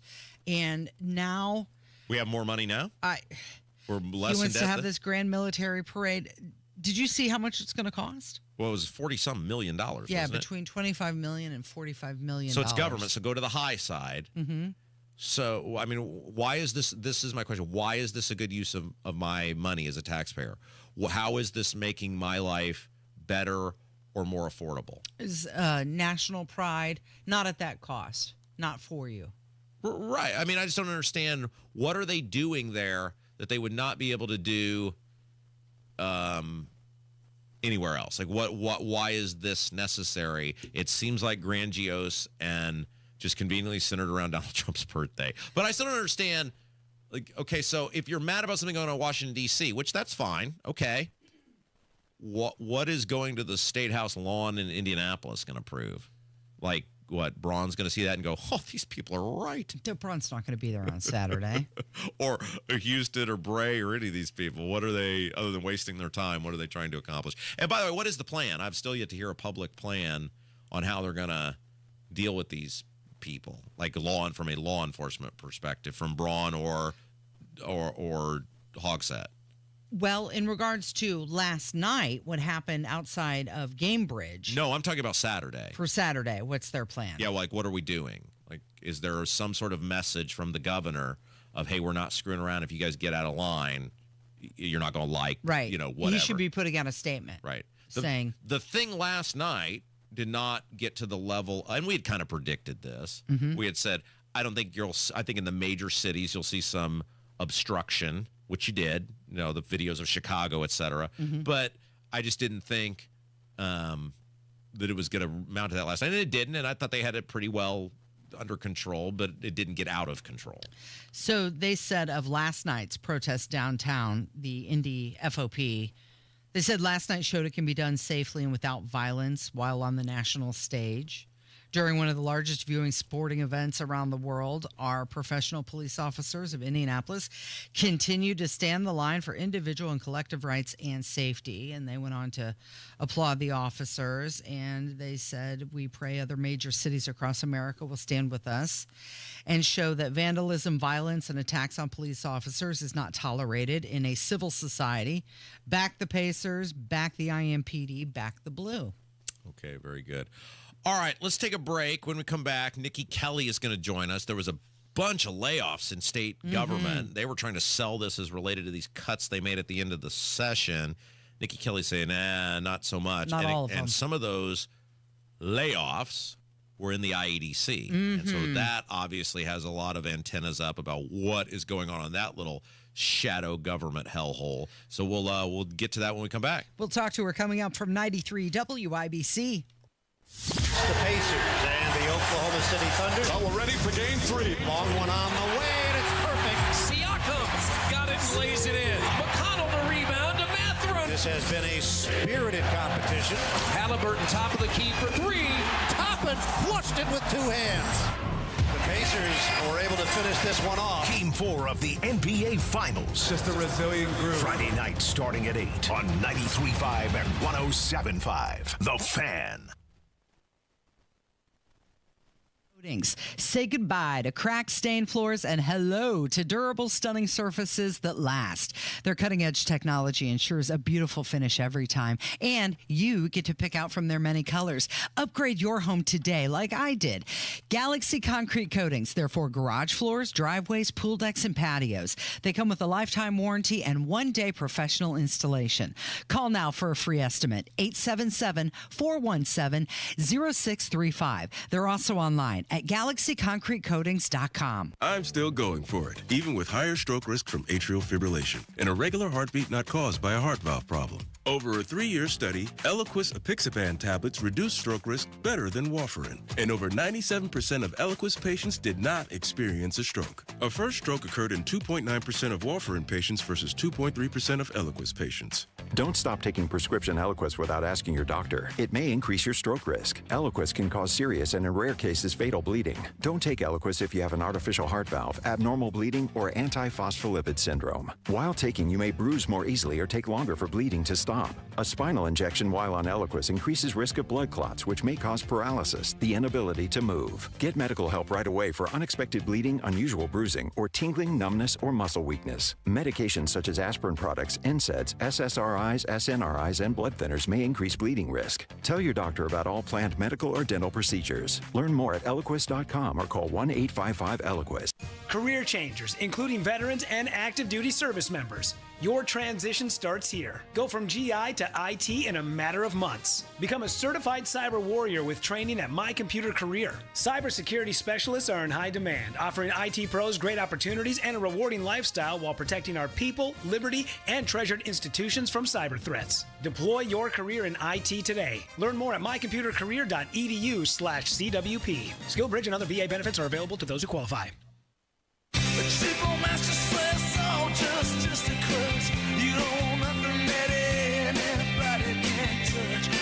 Remember Casey when we were like, man, session's over. I'm not sure what we're going to talk about. Nothing's going to happen. Luckily, the Indiana General Assembly, Indiana State Government, and the statewide office holders, they are giving us a plethora of things to discuss. It is the gift that keeps on giving, at least in regards to this show. And that's why every Tuesday we talk to one of the best in the business. She's over at the Indiana Capital Chronicle, IndianaCapitalChronicle.com. The great Nikki Kelly. Nikki Kelly, hello. Good morning. So you guys had a big article yesterday. This was interesting. 50-plus state employees laid off, and this was part of the budget cuts that took place at the end of the General Assembly. Tell us about it. Well, I just want to clarify a little. That technically, the statements that were given to us said, oh, it was because of the revised fiscal forecast at the end of the session. But the budget cuts for some of these, including the state library and the school for the deaf, those were budget cuts that were proposed by Governor Braun in his initial budget and remained the whole time. So they predated any fiscal shortfall at the end. Those were budget cuts he wanted to make to the state and did, and now they have resulted in job loss. I'm always curious as a reporter when you get something like that, because that's interesting, because I was working off of that, right? That is what they had tried to pin it on was, hey, we had to do these revisions at the end of session, and you're like, nah, you guys had already said you were going to do that. Did they give you a response when you're like, hey, that's bullcrap? You guys had already said you were going to do this. Well, we had gotten some information from a friend who pointed out the library thing, and then we looked up some of the others. So we didn't get back to them because it was past deadline to ask, but I mean, some of them, the ones in the Commerce Department, were certainly related to, the late thing. But some of these cuts, Braun came in saying we're going to reduce government size. He also was cutting things in the budget because he wanted to, fund his own programs. And so those were in the initial budget and made their way through. One of the most interesting cuts, I think, to our audience would be the IEDC, and they eliminated 8 positions. It's a part of a 12-person reduction. There's still 89 employees that remain at the IEDC. Do we know what they do? Well, I mean, there are so many programs that the IEDC has for different tax credits. They are obviously trying to get businesses to locate here, but there's also a lot of tax credits for our existing businesses where they can skill up employees. They can, get credits for providing different services. So, I think they have a lot to do. I just don't have enough information to know, is 89 the right number? Is it the wrong number? Are they super sketchy on giving stuff about employees like they are on the economic development deals they're doing? Well, we reached out on this issue about the education stuff and the library stuff on the day, I guess what is today? Thursday, on Tuesday. And yesterday we did finally get full information. I mean, the governor's office confirmed pretty quickly that layoffs were occurring, but the breakdown that you saw in the story, we had to wait a bit longer for. But a couple hours. They were pretty helpful on, breaking down exactly what was happening in each quote vertical, the commerce and education vertical. In your article, Nikki, you said the Indiana Transparency Portal says that about 700 people have been laid off since the first of the year. Do we know how much savings that has been for the taxpayers? No, we were working on a separate story before we heard there were layoffs and trying to consider, whether some federal cuts are causing any issues. And we had asked about layoffs, and they said they weren't tracking them. And then this came out yesterday, but they were brand new layoffs. The Transparency Portal has it's a great thing, and it shows the state headcount, day by day for years. And so you can see the difference. And I, just had noticed, it kind of hit a peak in December. And then, now we're down about 700. Obviously, that's out of 32,000. That's a couple percentage points. But, it was significant enough, I think, to mention. But that could be for any reason. Also mentioned in that article are positions they're leaving unfilled. Mm-hmm. That would bring a head count down. That's not actually taking someone's job away, but they're not filling them. People get fired for cause, So there are a number of reasons why that could go up and down, but it is definitely one to keep an eye on as we see these cuts happen. Do we expect another wave? Well, these are only in the first 2 verticals, and they have multiple other ones. So, I definitely think there will be more coming from the other sections of government that they have. Okay, so this comes to my next question, because you guys had another article. It was a couple days ago now that it came out, but it was talking about how the state agencies were instructed to withhold 5% funds on top of the 5% budget cuts. And one of the things you guys have touched on, and Nick, you've talked about this for years now, when you have so much of your budget going to really 2 little buckets, right? It's public education, it's Medicaid. Like, I don't know how you're ever going to be able to cut your way out of this when so much of the money now is, for lack of a better term, dedicated to 2 things. Yeah, that's a huge problem. They have 70% of the state budget is education and Medicaid. So, and that's why you saw a Medicaid bill to try to bring in costs, add work requirements. So they had a separate bill trying to get that program under control within constraints and still serve who they consider to be the most vulnerable. But it will obviously result in fewer people on the program and in less money. So, yeah, you can't cut it in the traditional sense of just here, we're going to slash 5%. You have to be a little more detailed about it, but they are going after that as well. One other thing before we let you go, you guys had an update on the Mike Hogsett case. Of course, he's the state senator. He hasn't been charged yet still, was pulled over for the OWI, blood test at a .283, which is almost 4 times the legal limit. He was able to skirt around being held accountable because of that deal in the Constitution. Says lawmakers can't be held accountable during session. I mean, we're a month and a half now out of session. He has still not been formally charged. They can't get a judge. I mean, why does no judge even now want a Porter County? We got a judge. Oh, we got a judge. News, breaking news. Great, we got a judge. Tell us about it. There was a Porter County judge who they sent the assignment to, and he accepted.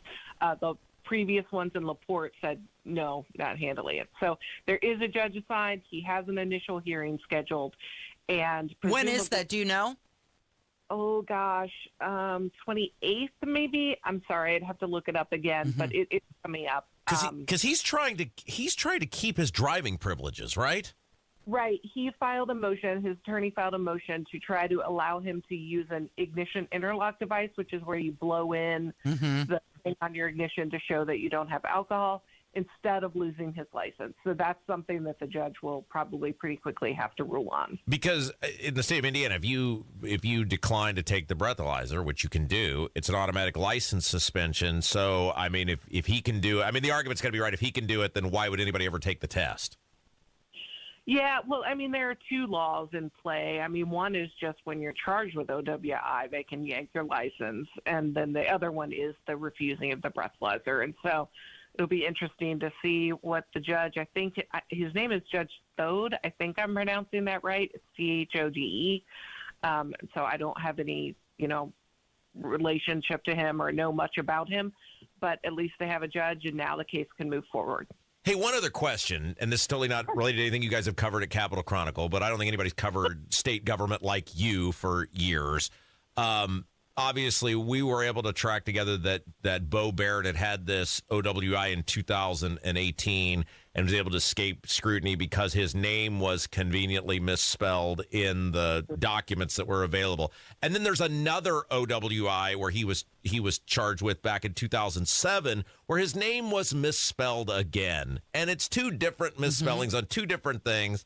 You've covered local government and state government for years. Is that common are there just a bunch of people running around who have escaped scrutiny forever because of misspellings of their names on multiple occasions? I mean, I've covered courts, just nothing but courts for several years in Fort Wayne. So I will say, yes, there are misspellings. Now, also, was it a misspelling in his middle name again? They got his middle name wrong on one. It was Bean instead of Bo. And by the way, It wasn't the officer. It was the prosecutor on that one. And then the one in 2007, it was spelled Bard, Baurd. So is that guy just the luckiest son of a gun alive? He's pretty lucky. Now, having that, I mean, having been a police reporter and a court reporter, we were all the time having to verify name spellings. They'd be one way in a police report, one way in a charging document, one way in an obit, So, yeah, I think that is pretty cool. Jeez Louise. We got to get some. Can we get a law on that? Would make it much easier to hold these lawmakers accountable. Autocorrect. Nikki Kelly from the Indiana Capitol Chronicle. You're the best. Thank you. All right. Have a good day, guys. Yeah, you too. It's Kendall and Casey on 93 WIBC. Turning 65, new to Medicare, or just moved? If you qualify for Medicare and Medicaid, a Humana Dual Eligible Special Needs Plan, a DSNP, may give you the extra benefits you're looking for. A D-SNP helps cover things like prescriptions and checkups, but it also helps pay for essentials, too. With a Humana D-SNP, you get $225 a month for eligible groceries, rent, utilities, and more. Plus, whatever you don't spend carries over to the next month. You may even get benefits like $0 copays on routine prescriptions, plus routine dental, vision, or hearing coverage. All of this could make a difference for your health and wallet. Learn more at gethumana.com. Humana, a more human way to healthcare. Humana is a coordinated care HMO SNP plan with a Medicare contract and a contract with the Indiana Medicaid program. Enrollment in any Humana plan depends on contract renewal. Allowance amounts cannot be combined with other benefit allowances. Limitations and restrictions may apply. From marshmallow festivals to fireworks on the shore. No matter where you're headed this summer, Hubler's got you covered for 100,000 miles. During Hubler's Freedom to Drive, shop any of our 13 locations and choose from Chevys, Fords, Toyotas, GMCs, Buicks, Nissans, Acuras, Mazdas, Hondas, and more. Over 2,000 vehicles. All makes, all models, certified vehicles, luxury vehicles, even the hard-to-find ones. Plus, every Hubler Q-certified vehicle is covered by a 128-point vehicle inspection and a free Carfax history report. 'Cause Hubler's got you covered. No matter where you're headed this summer, Hubler's got you covered for 100,000 miles during our Freedom to Drive. Visit drivehubler.com or any of our 13 locations. Cover me! Warranty on select models less than 9 years old. Pat Sullivan here with exciting news from my friends at Hope Plumbing, now known as Hope Plumbing, Heating, and Cooling. Hope now offers plumbing, heating, and air conditioning services, bringing total comfort to your home. No more dealing with multiple home service memberships. For only $8 a month, Hope is now your one-stop for safety and maintenance inspections and so much more. Make sure you're prepared for those Indiana summer heat waves with an AC tune-up by calling Hope Plumbing, Heating, and Cooling today at 641-HOPE. Thy ticket, Lady Jennifer of Coolidge. Well, many thanks, good sir. Here'th my Discover card. They accept Discover at Renaissance fairs? Yeah, they do here. Discover is accepted at the places I love to shop. Getteth with the times. With the times? You're playing the lute. Yeah, and it sounds pretty good, right? Discover is accepted at 99% of places that take credit cards nationwide. Based on the February 2024 Nielsen report. At the IHSAA, we are invested in the growth and development of Indiana's youth, and so are our partners at Ivy Tech. That's right. We're proud to help over 90,000 Hoosier High School students get a head start on college and their careers. I'm IHSAA Commissioner Paul Neidig. And I'm Dr. Sue Elsperman, President of Ivy Tech Community College. Through our dual credit and dual enrollment programs, high school students can take Ivy Tech classes at their high school or at their local Ivy Tech campus, allowing them to learn skills and earn college credits while still in high school. Thanks to partners like Ivy Tech, Indiana students are set up for success after high school, whether they want to continue their college education or go straight into the workforce. Just like the IHSAA, we believe supporting Hoosier students is the key to building a strong future for Indiana. This is the power of partnership. This is the value of education. This is your IHSAA. 93 WIBC Mobile News. On the level, on the go. No reason yet known for what caused the plane crash. It's sunny and 75. We'll get up to 85 today on Monument Circle. Plenty of sunshine. I'm Jarrett Lewis. Here's what's trending at 10:32. New details are emerging about the plane crash in northwestern India earlier today. The police commissioner now at the scene is claiming there could be no, I repeat, no survivors from those on the plane itself. It was an Air India Boeing 787-8 Dreamliner taking off from the airport in the city of Ahmedabad, that's in the western part of India, bound for London's second biggest airport, Gatwick. On board, 230 passengers, including 11 children and 2 infants. Among them were 53 British, 7 Portuguese, 1 Canadian citizen, as well as a 12-person crew. Fox's Greg Palcott reporting from London. The airline says the plane crashed into a residential area about 5 minutes after taking off. Anti-ICE demonstrations are breaking out in cities nationwide, including last night in Indianapolis during the NBA Finals. From Seattle to New York City, this comes after large protests picked up in Los Angeles, of people who are against the ICE raids and deportations. President Trump sent more Marines and National Guard service members to L.A. to help stop the demonstrations. California Governor Gavin Newsom has filed an emergency motion asking a court to remove the soldiers, calling it an illegal power grab by the president. The House Oversight Committee is preparing to hear testimony from the governors of 3 Democratic states about sanctuary cities today. Illinois Governor J.B. Pritzker, New York Governor Kathy Hochul, and Minnesota Governor Tim Walz are all testifying to the committee. Committee member and Republican Congressman Jim Jordan has called sanctuary laws stupid. And people from all over are paying tribute to Beach Boys co-founder Brian Wilson following his death earlier this week at 82, including John Stamos, who reflected on his friendship with Wilson, calling him a musical genius. Stamos collaborated with the Beach Boys since the 1980s and is considered an honorary member. I'm Jarrett Lewis on The Level on the Go and on WIBC.com. You're listening to the Kendall and Casey Show on 93 WIBC. Have you been following this 23andMe stuff? The lawsuit and the bankruptcy? This is fascinating. So Matt Hiblin, who is he says he's not our boss. He says, I can't hire you or fire you, thus I'm not your boss. But an immediate... I bet he can advise on such things. He's Nathan's boss. He can definitely hire or fire Nathan, our fabulous producer this week, who's done an outstanding job. Mm-hmm. Kevin who? Yeah. Oh, is Kevin back next week? Is he? I don't know. I'm asking you. I haven't heard from Kevin. Kevin's been on vacation forever. Don't we tell Kevin when he gets back, hey, Landon did great, Nathan did great, you're no longer needed. Cut the crap. Step up your game, Drama dude. queen.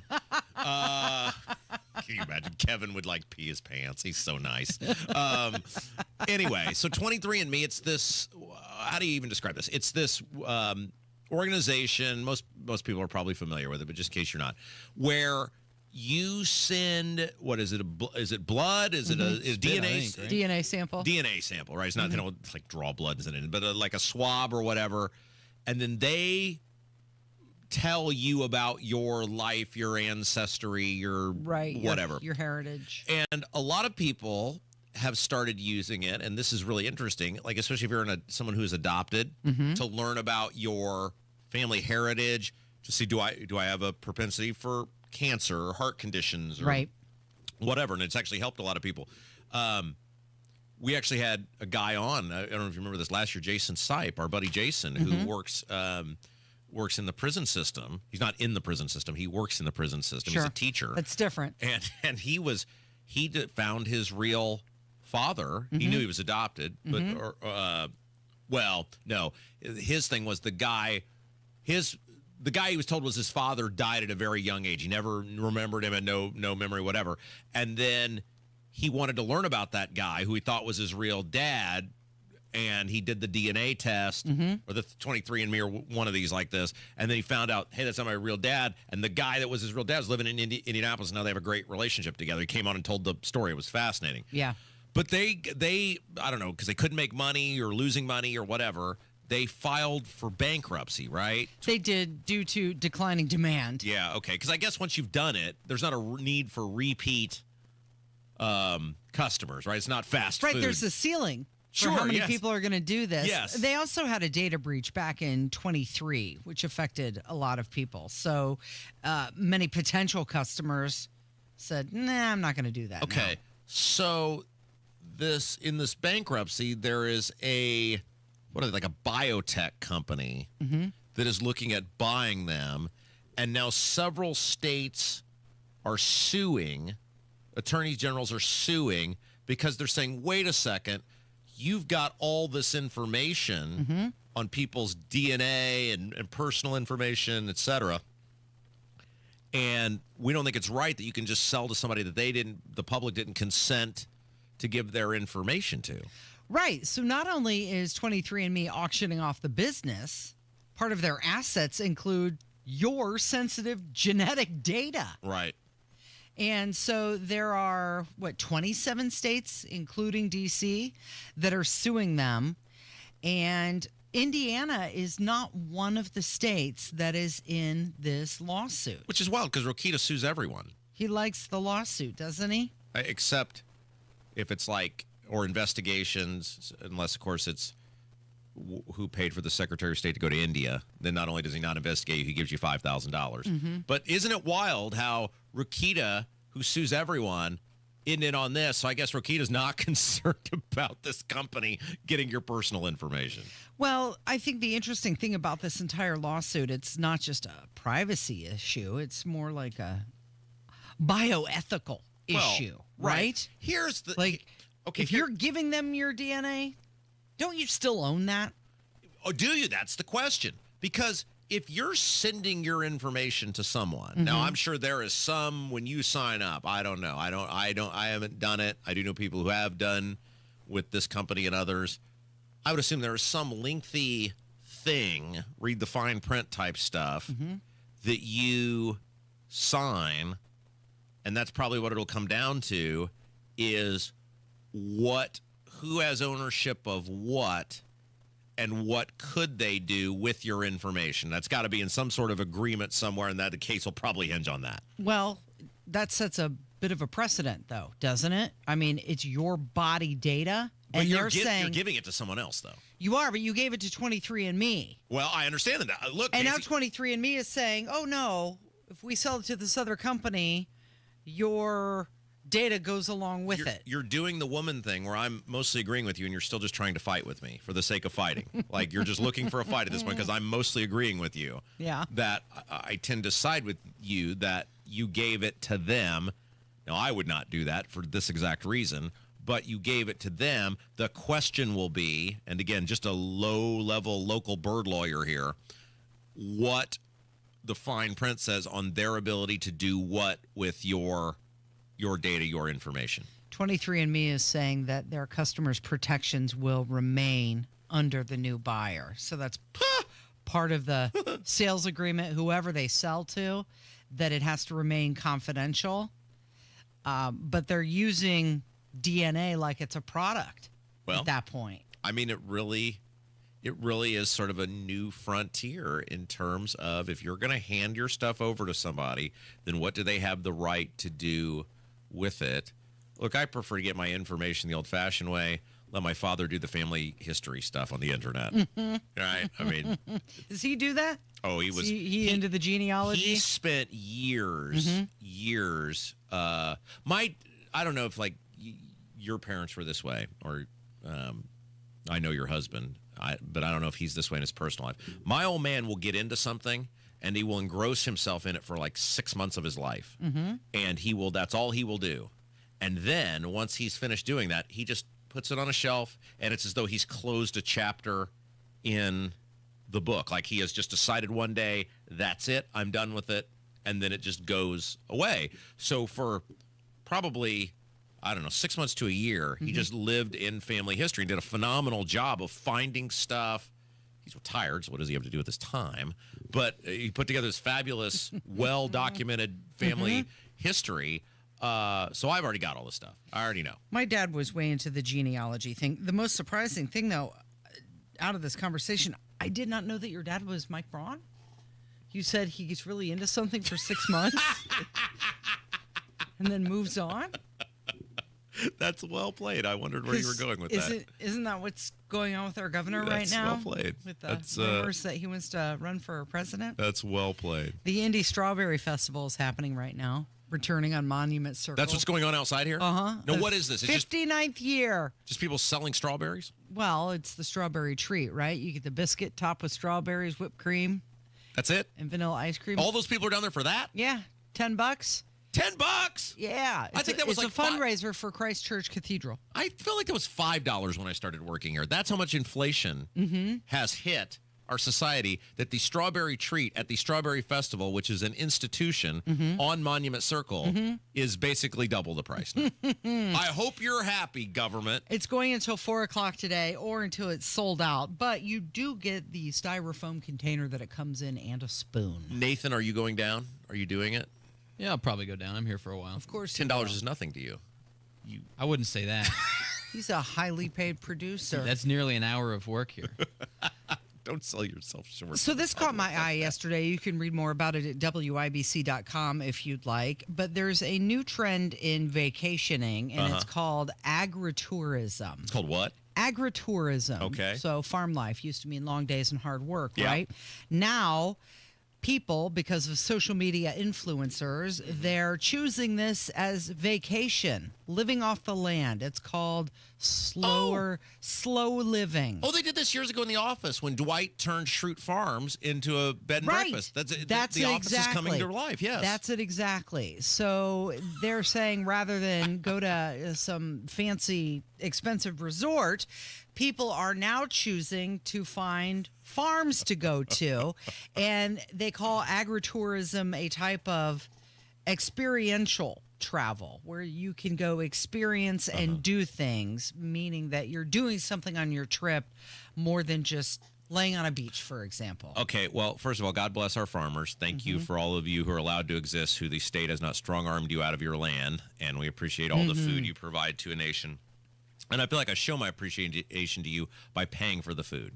That is my appreciation to you. You grow the stuff. I mean, you probably sell it to someone, and then I buy it from them to help you make money. Do not in any way take this the wrong way or a lack of appreciation for what you do. A farm is probably, and to work a farm is probably the last thing I would want to do if I ever took a vacation. Well, a lot of people are saying it just slows down, get some fresh air, lots of different activities you can do, like fruit or flower picking. You can get a farm tour, you even do a hunting trip, visit farmers markets, bird and wildlife watching. But the thing is, by 2032, Fortune Business Insights says that global agritourism could reach $197 billion. So it's approaching a $200 billion market. May not be for you, Rob Kendall, but it is for a lot of other people. All right, Hammer joins us next. It's Kendall and Casey on 93 WIBC. Coming up on Tony Katz today, will we have war between Israel and Iran, and the latest on the riots around the country? That's after the news at noon on 93 WIBC. It's Jeff Jr. from Trajan Wealth, and I've got something important to talk to you about, your 401k. If you have changed jobs, there are two very important considerations. You don't want to leave your 401k behind, and you don't want to roll it over into your new company plan without consulting Trajan Wealth first. 401ks will often have limited investments or age-based options. Since companies have to make choices to suit all employees, they may not be suited to you, which could cost you fees and money. When you roll over your 401k into an IRA, you not only keep your money growing tax deferred, but you also gain access to a world of investment options specifically designed for you. Trajan Wealth and our fiduciary advisors have helped thousands, and we can do the same for you. 317-480-4040. That's 317-480-4040. Advisory services offered through Trajan Wealth LLC, an SEC-registered investment advisor. Are you nearly maxed out on your credit cards? It doesn't matter if you're using your credit cards for fun or to survive. At the end of the month, your statements come in, and you can either pay them or you can't. If you can't, late fees and interest rates get tacked on. And now you're struggling just to make the minimum payment due. Do you feel trapped? Am I talking to you? Good, because I personally researched some companies that can help you. They may be able to reduce your credit card balances by 50% and stop the late fees. If you qualify, please call our special debt hotline number right now for a complimentary free 5-minute consultation. Deal with your credit card problem now before it gets much worse and put more money back in your pocket. Trust me, I've been there too. Call right now. 800-948-1659. 800-948-1659. 800-948-1659. That's 800-948-1659. Tony Katz here for Premier Arms in Brownsburg, Central Indiana's premier arms dealer. They have over 1,200 firearms in stock, the largest selection of used firearms in the area, from pre-Civil War to modern guns. Premier Arms has always put their customers ahead of their profits. They always have ammunition available when a customer buys a firearm. Everyone can find what they're looking for at Premier Arms in Brownsburg, 3754 South Green Street. Find them online at premierarms.com. Premierarms.com. Tell them Tony Katz sent you. Halliburton has it with 3, driving with 2, pulling up, and hitting with 0.3 seconds to go.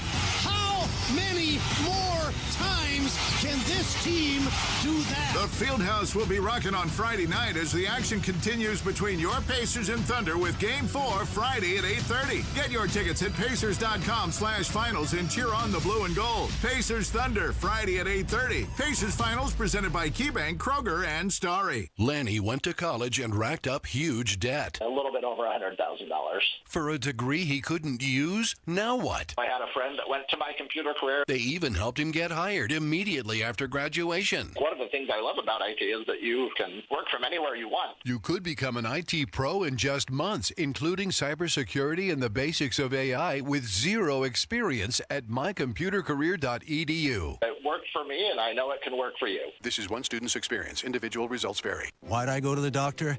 One day at the firehouse, I was so lightheaded I could barely stand. Even my crew noticed. Getting checked out was the right call.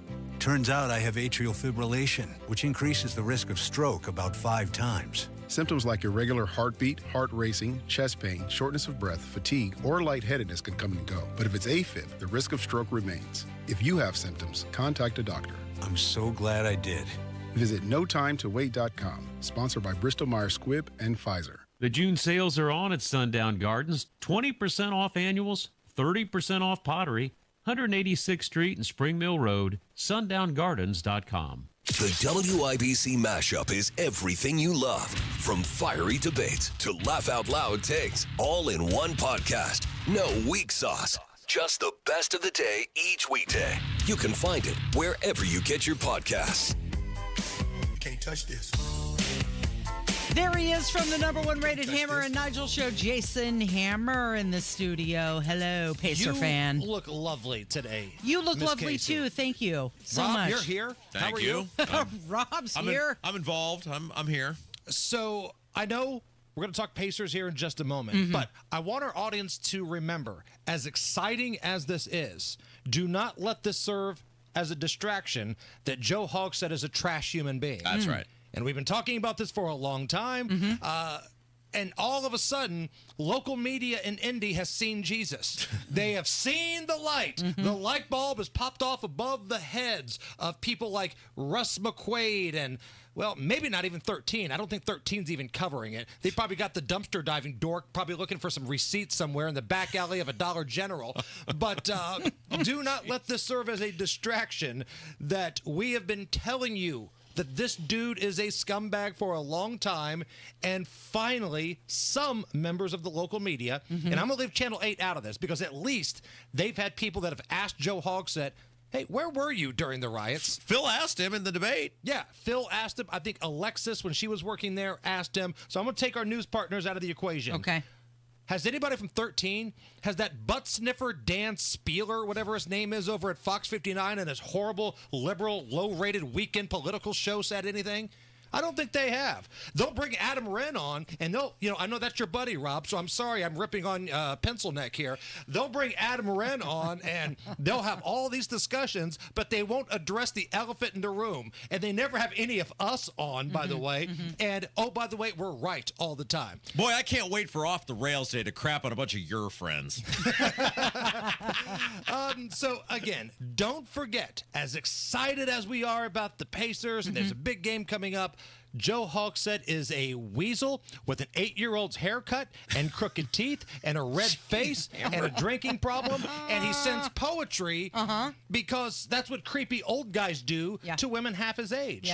Like, I feel like he saw what Belichick was doing and thought, well, hot damn, I can do that too. I want to get in on that. So what we're going to do, and what we've been doing on our show, Poetry Moments with AI Joe Hogsett.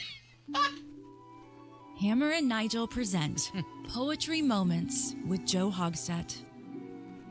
Roses are red, vodka's clear. Tell that 24-year-old female staffer to put on that small white tank top I bought her for Christmas and bring me a beer. Poetry Moments with Joe Hogsett. He needs a chaser. That's good stuff. I feel like we've kind of gotten warmed up here. Would you like to hear just one more? Oh, yes, Just please, one more, yeah. please, Yeah. Nathaniel. Hammer and Nigel present Poetry Moments with Joe Hogsett. You know, one of my favorite poems is actually the theme song to the TV show The Love Boat. Love. Come on. Exciting and new. I'm a 68-year-old vodka-drinking mayor at 3 in the morning. Texting you. Come on, Joe. The love mayor. The love mayor. Soon I will be making a run for you. Poetry Moments with Joe Hogsett. That's nice. Good job. Casey, very how well would done. you feel if your daughter said, yeah, that creepy mayor guy, he sent me a text at 3 in the morning and wanted to talk about love poetry. Oh, yeah, I would be giving her some advice on who to go report that to. Right. But it's not like it's going to do any good.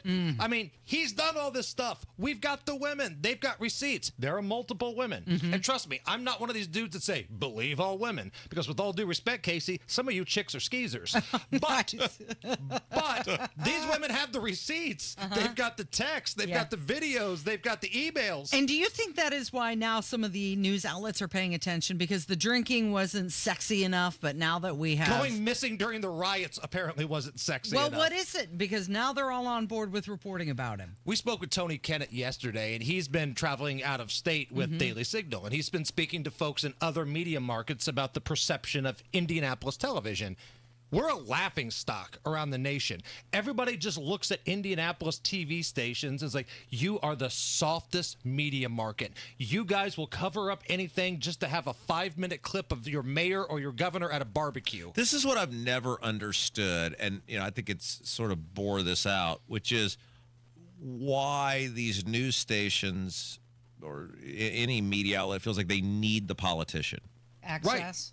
Right, They want access? But why? Like Joe Hogsett's on the news he's never going to do a tough interview, right? So you got him on there for, like you said, 3 minutes on some pub. Who's sprinting home to watch that? Why do you feel like you need these people? Right. That's a great point. We never had Governor Holcomb in studio all that often, certainly not since the Summer of Love. And we told you everything you need to know about that guy, the meet and greet with Malik Mohammed, calling the Petri dish. You don't need the guy, but for some reason, these little butt sniffers and the people that host the butt sniffer shows feel like they have to. Well, and this is what's interesting you say that, because so many of these politicians think we need them, and we are proof that you don't need them. People tune out, and this is, Casey, you'll back me up on this. People a lot of times will tune out. Now, if you got a politician with some breaking issue or some big button thing, but just simply having these people on, the audience tunes out because they're not interesting. Yeah. Right. It's boring. Do you think that they choose to continue with the access for validation of the story, to authenticate it? For the sound clips? It makes it look like they're doing work, right? That's a when great point. we have had these people in our studio, like Rob, you've gone at it with the lieutenant governor. We had him on. We've asked tough questions to the governor. We do this kind of thing. It's not like what's your favorite ice cream, like you would see on television. Okay, so we are 2 wins away from 125 to 1. Yes, you are. Hang out. And by the way, victory lap, all 3 bets that I gave on Hammer and Nigel show last night cashed. Okay, so I have a very important question to you, because on the Degenerates Next Door podcast, you had a bet, which is the series would go at least 6 games. If the Pacers win out in 5, you will not cash that bet. Would you trade cashing out that bet to get a Pacer series win in 5 games? In a heartbeat. In a heartbeat, because this kind of stuff doesn't come around very often. Yeah. I can win the money back. I didn't think I'd ever hear you say I would take not winning a bet. He's doing it for the city. 3 o'clock this afternoon, kids. Check it out. Thanks, Hammer. It is Kendall and Casey on 93 WIBC. Have you ever checked your Social Security statement to see how much money you'll get in retirement? Guess what? This number could be a lot less or a lot more than the number on your statement. It's Hammer and Nigel, and you could discover how you could get every penny that's rightfully yours with a free Social Security analysis from Bill Demery, your retirement guy here in Indy. We trust Bill, and you can too. So if you have saved more than $200,000 but have not yet filed for Social Security, schedule that free analysis right now by calling Bill Demery. 317-648-5120. This free analysis takes the guesswork out of filing for your benefits, and most importantly, it could help you get every penny that's rightfully yours. Free analysis. Bill Demery, 317-648-5120. That's 317-648-5120. Are you ready to build your custom dream home? Joiner Homes is ready to make your dream come true. Over 18 years, Joiner Homes, based out of Greenfield, have built hundreds of homes in central Indiana. And the best place to start is joinerhomes.com. That's where you'll find pricing, photos of completed Joiner homes to inspire you, available home sites, and info on where you can visit their model homes, and a lot more. Be sure to check out Joiner Homes' 5-star Google reviews. Get started today at joinerhomes.com. Thy ticket, Lady Jennifer of Coolidge. Well, many thanks, good sir. Here'th my Discover card. They accept Discover at Renaissance fairs? Yeah, they do here. Discover is accepted at the places I love to shop. Getteth with the times. With the times? You're playing the lute. Yeah, and it sounds pretty good, right? Discover is accepted at 99% of places that take credit cards nationwide. Based on the February 2024 Nielsen report. At Advent, nasal congestion and sinus infections can be solved with an in-office 20-minute procedure. Elsewhere, expect surgery.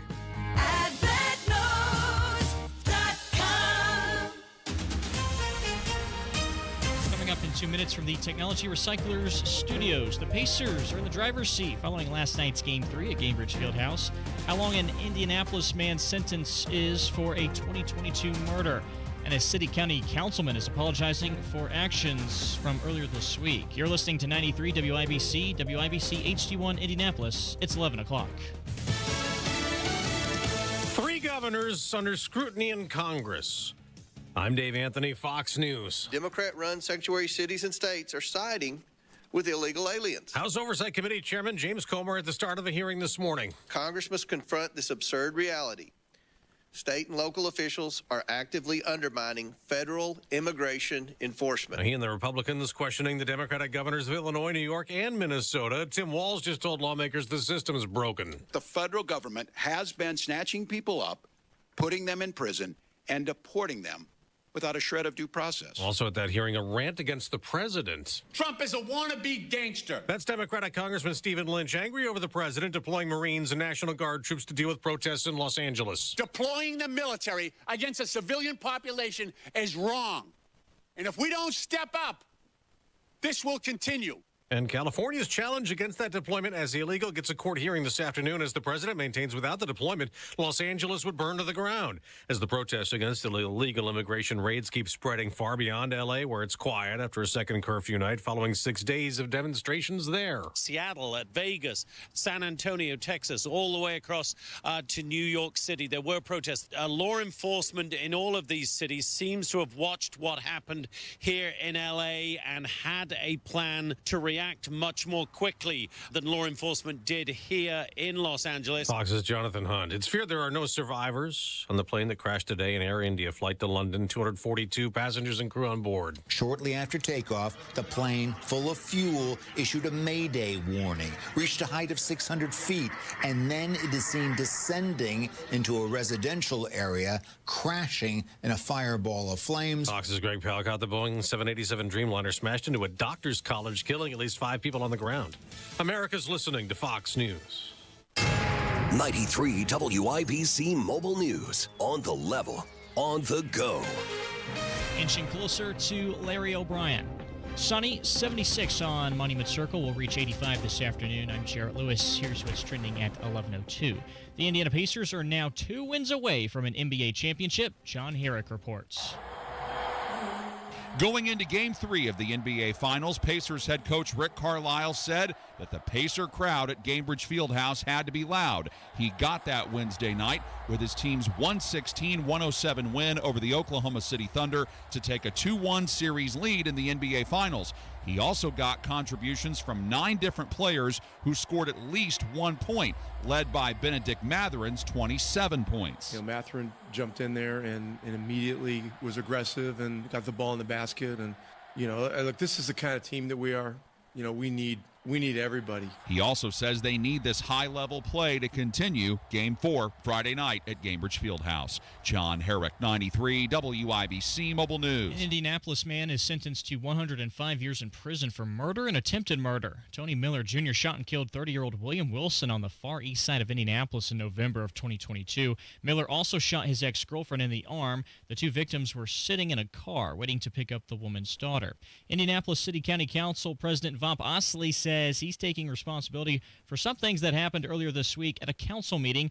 Osley had Lauren Roberts removed from Monday night's meeting when she was speaking about how she says she was sexually harassed by former Indianapolis Deputy Mayor Thomas Cook. It is never a pleasure to escort someone from our room, but we have a sense of order here, and we have rules that we have followed, basically practices that we have followed for a very long time, and others have had to abide by those. That's Osley speaking after having Roberts escorted out. By doing that, he says he made the trauma on Roberts and her supporters much worse. Indianapolis Police Union President Rick Snyder meeting with President Trump and the Attorney General to discuss challenges that police departments are facing. On Wednesday, he shared details of that conversation with WIBC's Hammer and Nigel. But we also talked about the revolving door of criminal justice. We're standing firm on that. Nobody understands rogue prosecutors and activist judges better than this president. Snyder suggests to replace politically motivated judges with ones who focus on holding criminals accountable.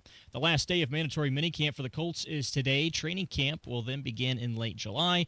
And the Indiana Fever, who currently sit at 4-5 on the season, will return to the court on Saturday to battle the New York Liberty. Once again, they will be without Caitlin Clark. I'm Jarrett Lewis on The Level on the Go and on WIBC.com. Farnsworth Metal Recycling, a familiar face in Indy. Farnsworth Metal Recycling will pay you cash for your scrap metal. Ray's Demolition and Farnsworth Metal Recycling may seem familiar to you, and that's because they are. They're trusted local family-owned businesses going back 3 generations in Indy with their familiar orange logo and a name you know. But you may not know they'll pay you cash for your scrap metal. Cash is king. Your scrap aluminum, steel, copper, and brass will get you cash from Farnsworth Metal Recycling. Just drop it off or schedule a pickup, and you'll put cash in your pocket.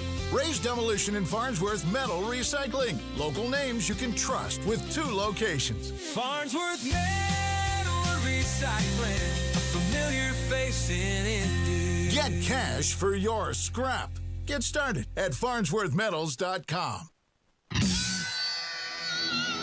You're listening to Rob Kendall. When we talk about sending money somewhere, we're talking about printing the money because we have no money. And Casey Daniels. My government would never lie to me, would they? On 93 WIBC.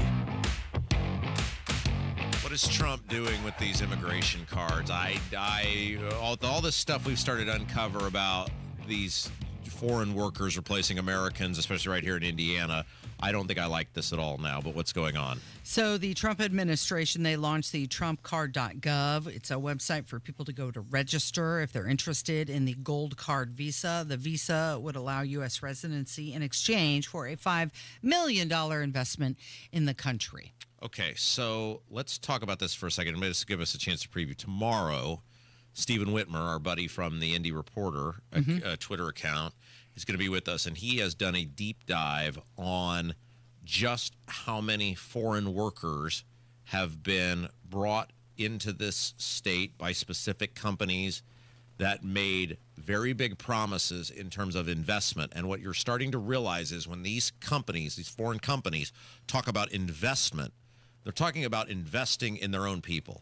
And they've got these politicians selling this fool's gold that, they're going to build this building. Well, most of the time the building has, especially something like an emphasis or something, such economic development incentives with it and abatements and everything that it will take decades for that building to ever pay some sort of benefit to the populace. And then they talk about the workers and the jobs it'll create. And what they don't tell you is the percentage of people who, 1, won't even come from the state, but 2, the amount that won't even come from the country. And what you're starting to realize, and I think as people start to put the pieces together, and Stephen is going to lay all of this out tomorrow because he is actually Stephen. This sounds crazy, but Stephen Whitmer and the Indy Reporter people are now the leading people on the whole Diego India stuff. They are breaking news and they are putting that stuff together, and it's Indy _reporter_ if you'd like to follow those guys. They break all sorts of news. They had something the other day about some Capitol guy that went over there with Diego and Raju. And so, but what the point on all this is you're realizing that we are being replaced. We are being taken over and replaced. And I keep coming back to, if you just look at your local Walmart, this is the way to judge everything in society, right? Is if you go to your local Walmart and you see the people that are walking around and the people that are working, it's going to look markedly different than it did 10 years ago. And what you realize is these projects, these economic development projects with these foreign companies are about getting as many workers from their country into this country legally as they can. And Stephen's going to lay all this out for us tomorrow, but people better wake up. So when you see Trump, and now they've changed this because they're getting rid of the EB5s, is that right? They're getting rid of those? Or are they not getting rid of those? Well, I mean, it costs a lot less for the EB5. Well, but the taxing is different on these. Well, so there is a visa, and we all know that the EB5 is at the center of the whole Raju controversy with him being over in India with Diego, where you could essentially buy a visa into this country with the right connections, but then you had to do certain investment. There was certain investment criteria that you had to make.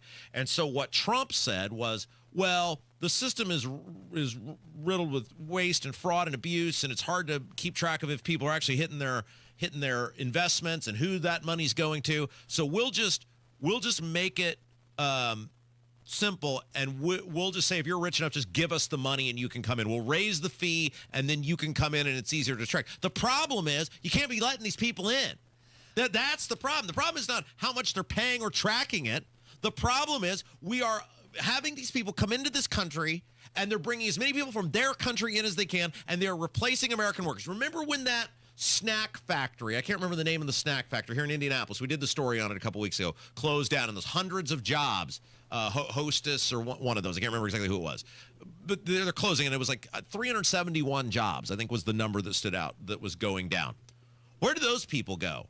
Because those jobs from these technology firms or companies, they're not going there. Because those don't require as many jobs. Where do those people go? The answer is they go to the welfare line in many cases. And these people that are coming in with these jobs, it's not like we're just filling them with Hoosiers. We have got to get a firm grasp on what's going on in this country as it relates to immigration, legal immigration, people we're bringing into this country, how they are changing the society. And I cannot believe that Trump doesn't get this or understand this, but based on the fact of what he's trying to do by selling access to come into this country, of your money matters more than whether you want to actually be an American and bring and appreciate and adapt to and assimilate to the customs, the language. What was it? One of those, maybe it was Indie Reporter who said in one of these school systems here in Indianapolis, they speak 70 different languages. 70, not 70, not 70 languages. Right. That's unbelievable that that's acceptable. It is quite a contradiction for Donald Trump, isn't it? Because he's saying no illegals. You kind of come in lawfully. Okay, this is lawfully as soon as it gets congressional approval, which it still needs, by the way. But is he saying if you have enough money, we'll make it legal for you? Well, and that's... Pay your way. Yeah, and it's like him saying that the EB5 system is broken clearly. I mean, if you got dudes like Raju, like, here's the pay, here's the fee, here's the, it's like financed. Okay, clearly that system is broken, but why would we replace it with something? Here's an idea, because Trump goes, well, we'll use the money to pay down the debt. Nobody believes that's going to happen. Whitmer said it was Wayne Township was the school district that they speak the 70 languages. Right. Nobody believes they're going to use that money to pay down the debt. But even if they were, here's an idea. Just get more fiscally responsible and run the government better, and then you don't have to sell access to people coming into this country. Stop spending so much. Yes. Right. So the White House spokesperson, she said that Trump is looking for ways to attract investment and support legal immigration. But as I mentioned, this still requires congressional approval because they have to revise the Internal Revenue Code for these $5 million visas to even work. And becoming an American should be about, I know this, I sound like Austin Powers because I'm repeating myself. Becoming an American should be about you wanting to be an American, as in you wanting to be what America is and become a part of that, not us become a part of you. And every day and every week and every year and every month, it seems like immigration becomes more and more about people coming over here and bringing what they had with them, and us having to adapt to and around what they're bringing over here. And that is not how becoming an American should work. We should have points of commonality. Culture matters. Language matters. These things matter. It's how you build communities. So Donald Trump also announced a new trade agreement framework. This is just the framework with China. And what is it? So for rare earth and full magnets, in exchange for allowing their students to attend our university, so they're going to stay here in our schools, we get a 55% tariff rate. China gets 10%. Okay, Tony got into this yesterday, and I get that it was sort of a gut reaction, but I think he's right. Why are we letting Chinese communists into our university system? We know what they're doing. They're stealing information. Well, oftentimes we're just giving it to them, but we know what they're doing with it. So why are we as taxpayers allowing people from a country who hate us and want to steal all our stuff and do it on the regular? That's a question that has not been answered to me. What are we doing to put safeguards and protections that the things these people are given access to are not going to be utilized, weaponized here against us? Right. They're going to take it back to China. And clearly, that's what they wanted. Xi is the head honcho over there in China, not an idiot. The fact that he gave up, I mean, economically, if you just look at the straight percentages, whatever, we're winning the deal. It shows you how much they depend on these people being able to come over here. And it ain't just so that they'll learn to read and write better. There's a reason they want these people over here. And the fact that you gave it to him, I thought Trump was this great deal maker. Why you're giving him exactly what he wants, I'm going to have to be sold on this. I am not sold that this was a good deal. So officials stated that the framework has to be formally approved by both leaders before they can execute it. So this is a big announcement, and yet it's not even official yet. Trump also said that he's making a deal with Japan. Nathaniel, can you roll clip number 6 for us, please? Would you be willing to extend the deadline for trade talks with these countries? I would, but I don't think we're going to have that necessity. We made a great deal with China. We're very happy with it. We have everything we need, and we're going to do very well with it, and hopefully they are too. That was a very big one. As you know, we did with the UK, and I tell you what, we're rocking in terms of deals now. At a certain point, we're just going to send letters out, and I think you understand that, saying this is the deal. You can take it or you can leave it. You don't have to use it. You don't have to shop in the United States, as I say. So at a certain point, we'll do that. We're not quite ready. We're dealing with quite a few countries, and they all want to make a deal with us, every one of them. Who's next? Who are you expecting to get a deal with next? Well, we're dealing with Japan. We're dealing with South Korea. We're dealing with a lot of them. We're dealing with about 15 countries, but as you know, we have about 150 plus, and you can't do that. So we're going to be sending letters out in about a week and a half, 2 weeks, to countries, telling them what the deal is, like I did with EU. It's going to be a certified letter. I was just going to ask that. Will make sure they get it. Will the prime minister of whatever country get an email like I did? You have a certified letter. Would you like me to put it on your desk? And does he call his coworker? Go, hey, what does it mean? Who'd we offend this week? What's in that letter? Oh, it's from Trump. What does it say? But he sits there and he says, we can't be making all these deals at the same time. He's the one who started it, though. Well, of course he is. And again, I was talking with somebody about this yesterday, and again, if he'd have just started with Mexico, Canada, and China. Because people totally bought in on the stopping of the illegal drugs coming into the country and are on board with that. That would be Mexico and Canada. Right. And everybody hates China, and rightfully so. Then they would have been on board with that. I think he would have had great approval ratings and would have been able to get a lot of this stuff done a lot quicker and wouldn't be tied up in court.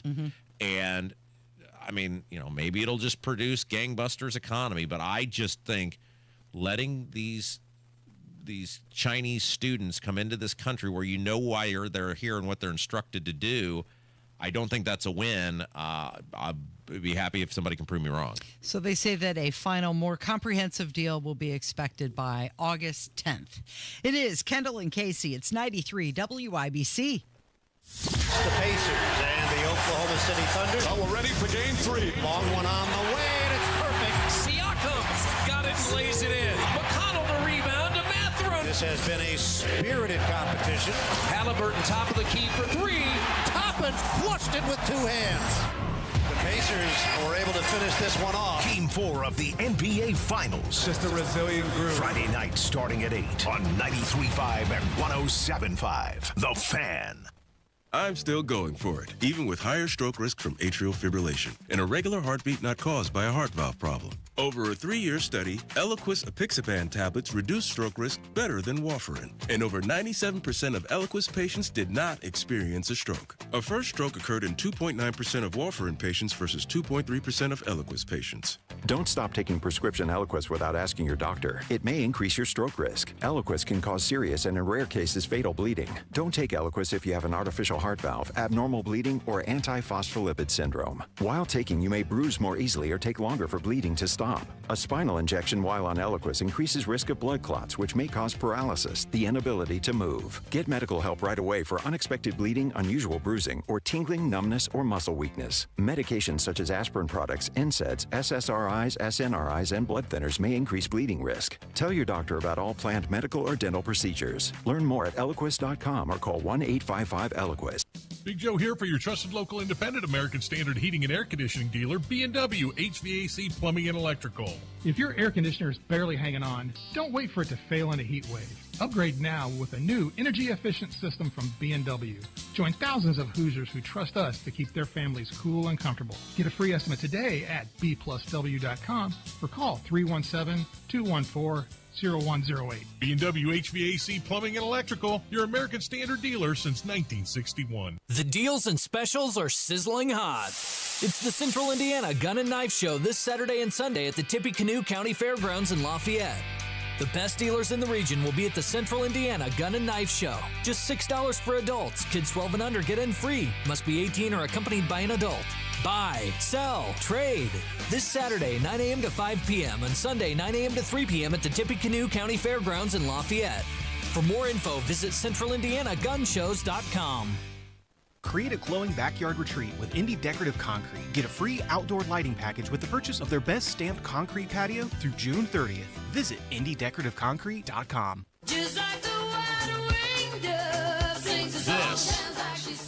This is why I don't fly. Because of this guy, Tyron Alexander. I mean, this story is just unbelievable that this is allowed to happen.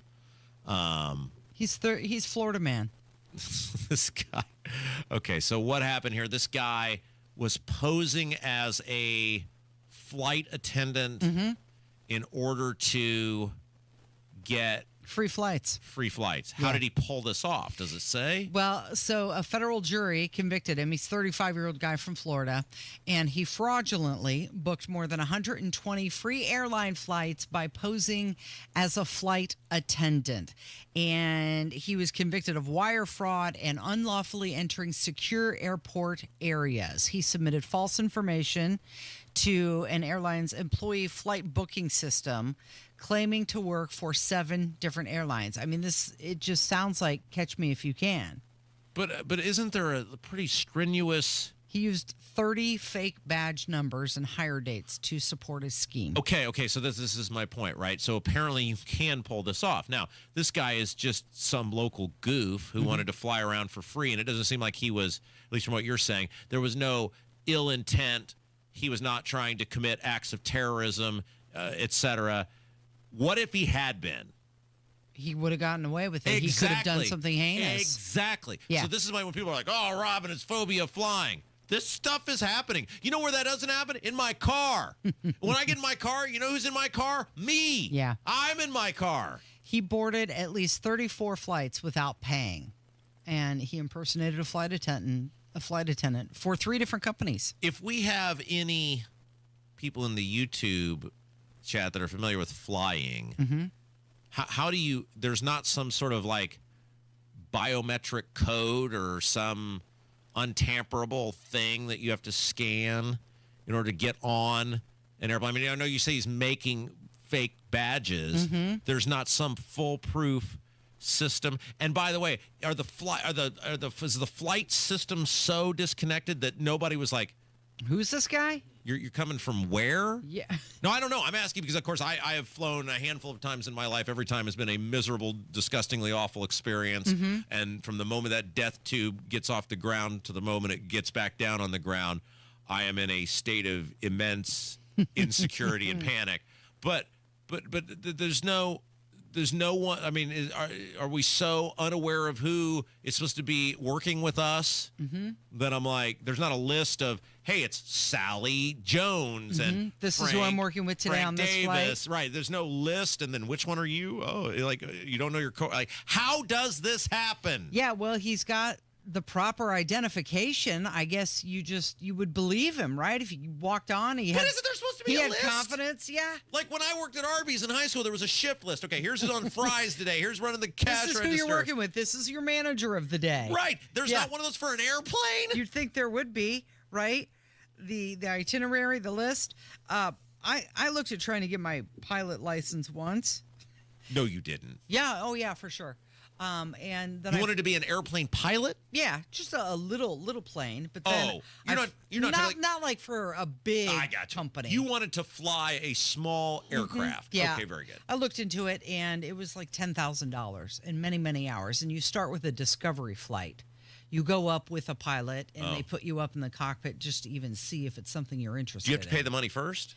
I believe I'm not on the discovery flight, but then after that. So, see, this guy could have just gotten the discovery flights. Well, just found a bunch of places and done the discovery flights. Just much smaller plane. But then I realized this probably isn't the thing for me because I'm like you. I'm not a huge fan of flying, and I'm also afraid of heights. One of the I don't know if I've told this story before, Not a good but idea.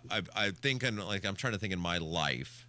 I think I have flown on a commercial aircraft 3 times in my life. Really?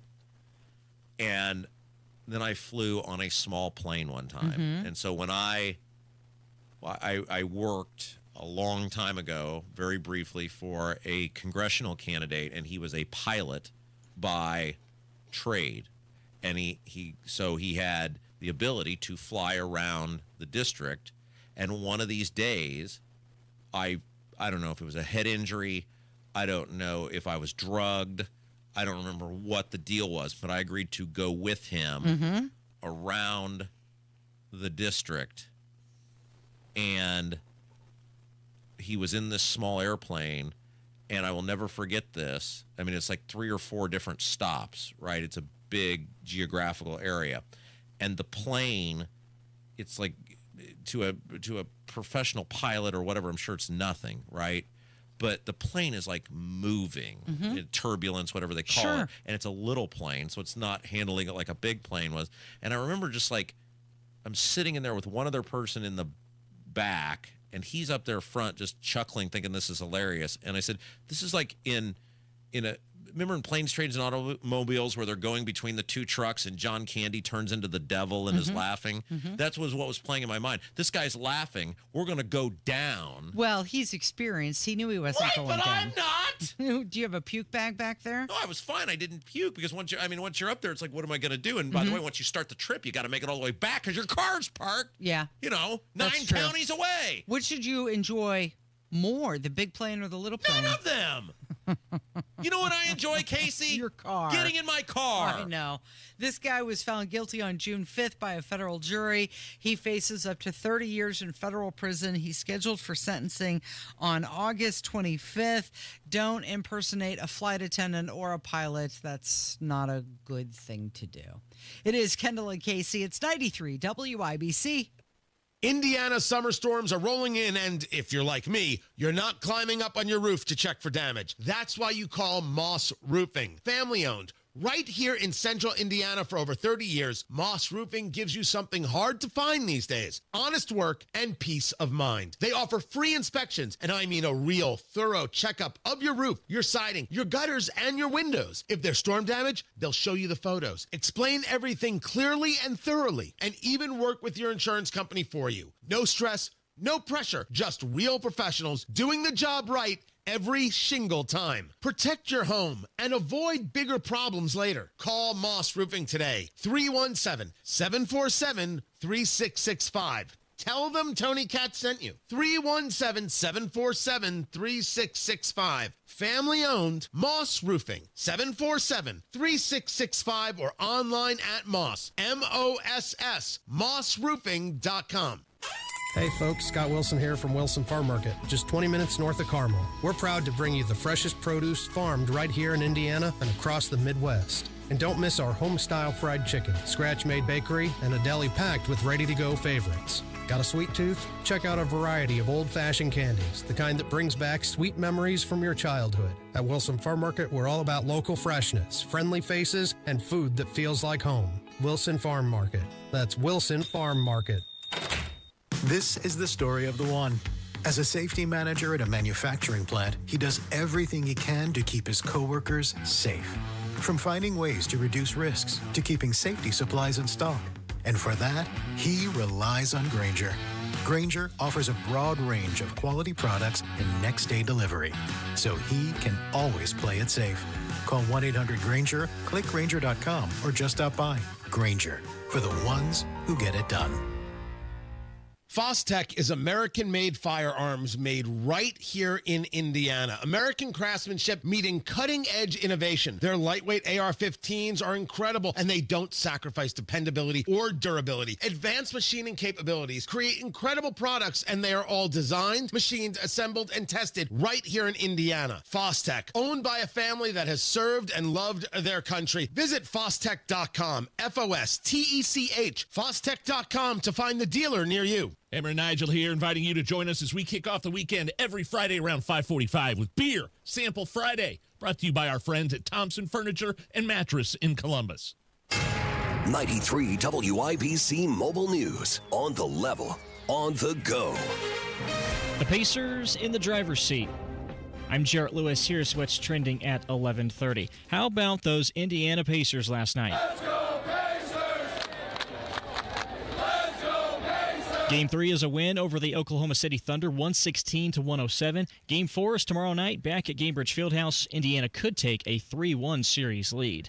An Indianapolis man is getting 105 years in prison for the 2022 murder of William Wilson. Tony Miller Jr. also shot his ex-girlfriend that same November day. Police in Gibson County say they've arrested 77-year-old Patrick Waite after he shot and killed his wife and 2 of her family members. Dozens of state employees in Indiana are being laid off this week as agencies begin to implement a new state budget. And the Strawberry Festival is going on now on the Circle in downtown Indianapolis until 4 o'clock this afternoon. I'm Jarrett Lewis on the level, on the go, and on WIBC.com. You're listening to the Kendall and Casey Show on 93 WIBC.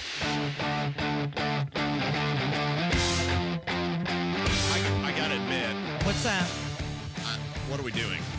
I mean, I got totally sucked into Rory McIlroy throwing up on himself. What are we doing? Who's in the lead? Spawn. Is that good or bad? Well, good for him. Okay. Look, Casey, we have a radio show to do. Try to pay attention and keep up. Uh-huh. Yeah. You're hilarious. Your eyes have been like glazed over this entire show. Yeah. My eyes are right here. And so for those of you who are just tuning in, it's Kendall Casey show. I'm Rob. That's Casey. And I know we told this story before, but just why I'm not the bad guy in all this. It's the U.S. Open week. It's my favorite week of the year. Ends on Father's Day. It's my favorite, basically take Easter and Christmas out of the equation for obvious reasons, but favorite day of the year. And when Casey was hired, she was very, very directly informed that I will make your wildest radio dreams come true, and you will have ratings and success like you have never dreamed. However, there are 4 weeks out of the year where the Thursday and Friday of those weeks, I am operating at best at 25% capacity, and that's better than most people at 100, but you're going to have to really step it up on those weeks. And right now, you're really not stepping it up. You think so? Well, I mean, you didn't even know what was going on. You're supposed to choose the segments. I'm like, what are you doing? And you're like, what's going on with the golf tournament? You do the show, I'll watch the golf. I totally know what's going on.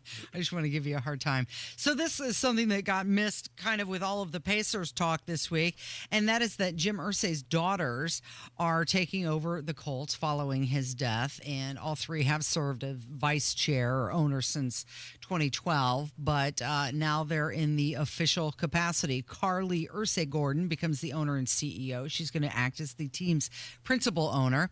And then you have Casey Foyt, who becomes the owner and executive vice president. And then Kayla Jackson becomes the owner and chief brand officer and president of the Colts Foundation.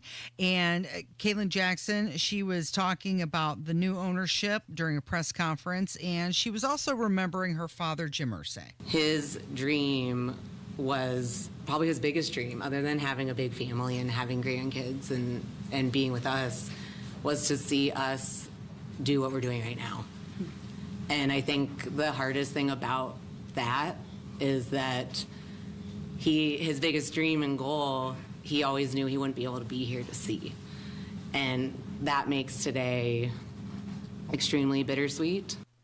So, of course, the Colts remain one of the few NFL teams with sole family ownership. But it'll be interesting to see what sort of changes that these women decide to make for the club.